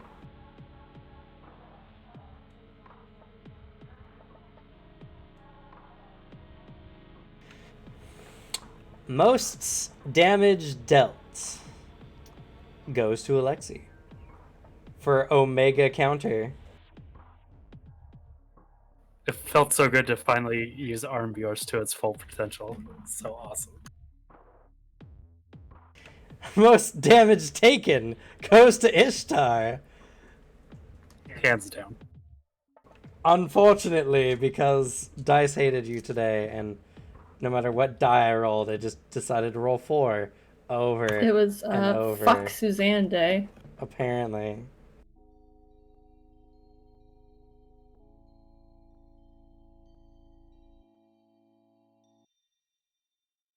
Suzanne, blink twice if you need help. The utility award goes to Ishtar.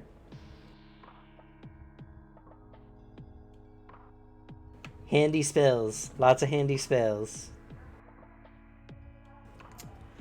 The Face Award. No facing in particular this time around.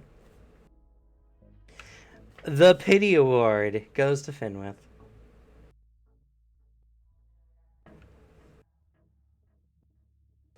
Because this is the first session, and I don't know how many we actually got to counterattack something. I didn't even get to kill it.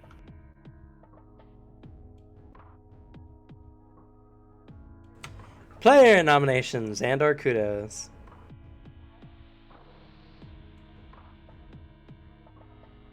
Finwith for being the Golden Retriever best friend for sympathy when Ishtar was hurt. You know, I really did like that. Are you okay? Let me check your leg. Is your leggy hurts? We broke it! Oh, it's fine. Never mind. Go ahead and take a player award for that. That was pretty good. Enjoyed it. She doesn't enjoy fighting, so it's not fun if she gets hurt. If Alexi gets hurt, then it's like, ah, yeah! It was a good one, wasn't it? Ishtar was Could be also a slightly 6-star. crying from the pain, so. Yeah, like, no, the tears were worse. The tears set him off. It's like, no. I am not equipped to deal with this.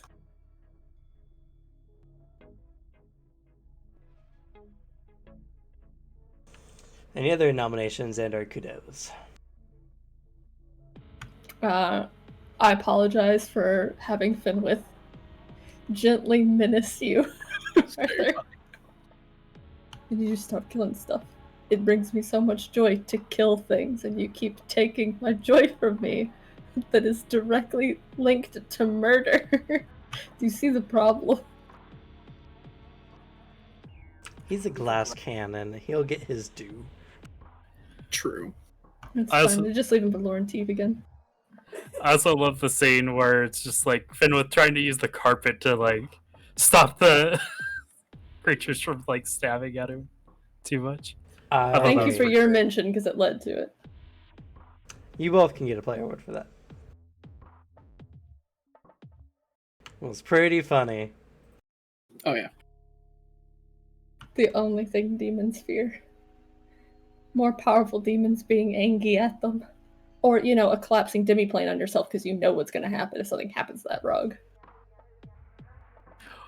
Oh, one thing I did love that also translated into character was when Alex was just sitting there like, "What are we talking about?" Just like that was great. What's this conversation? I really enjoyed that too. Why did none of you explain things? Like, if you added just like 2 more sentences, that would have made sense.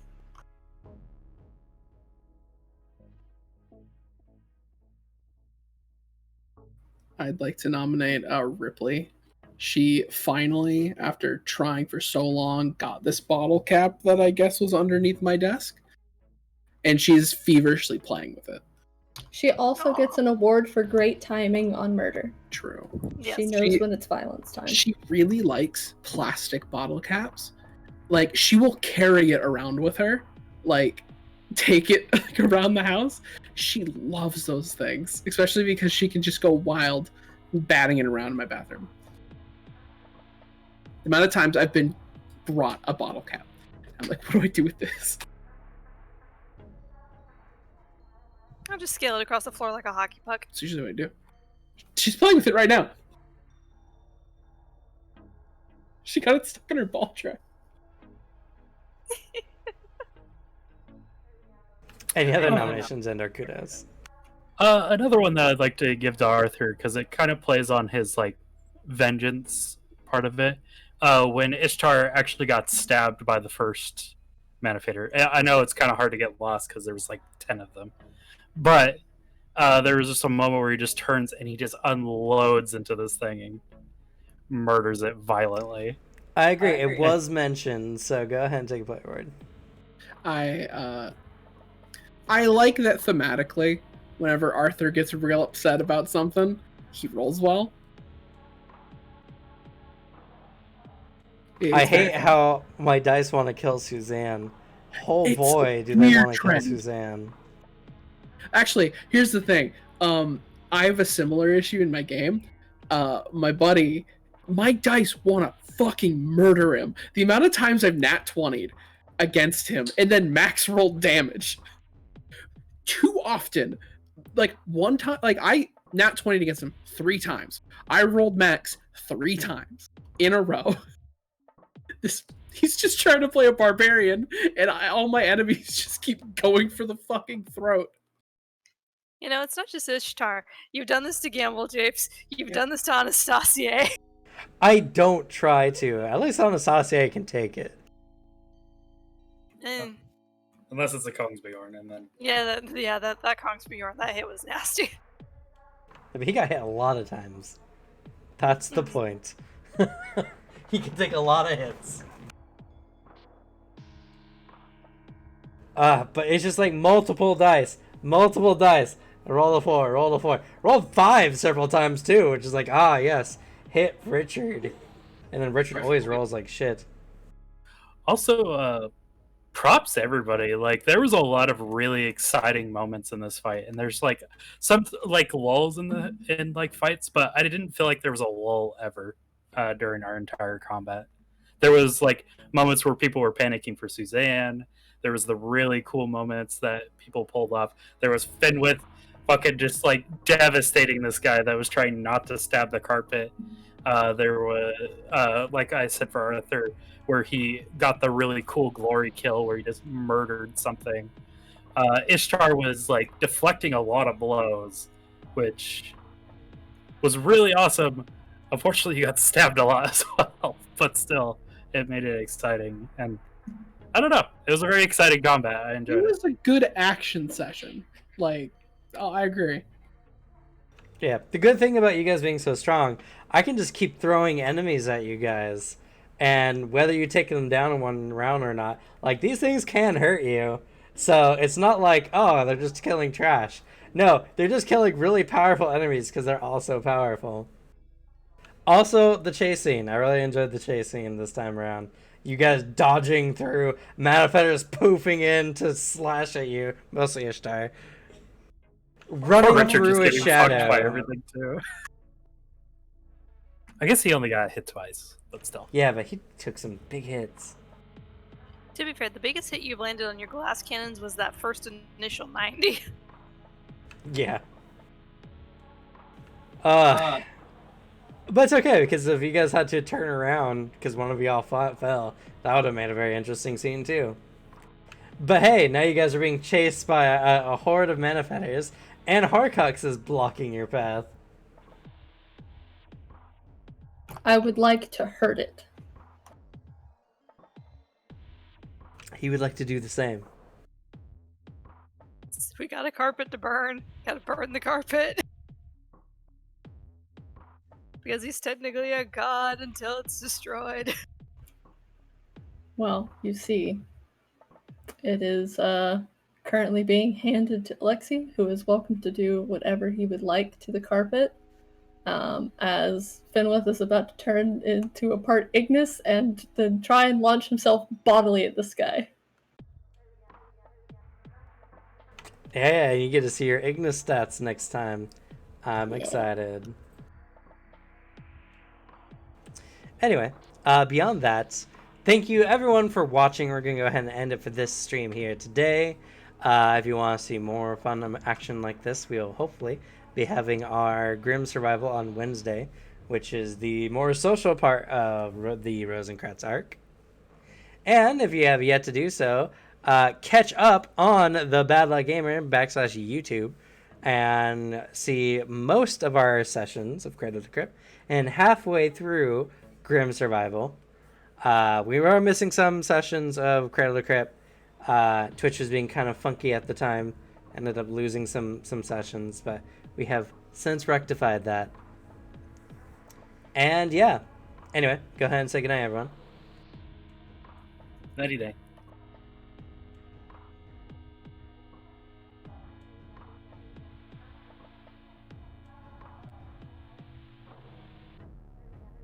Oh, that was fun.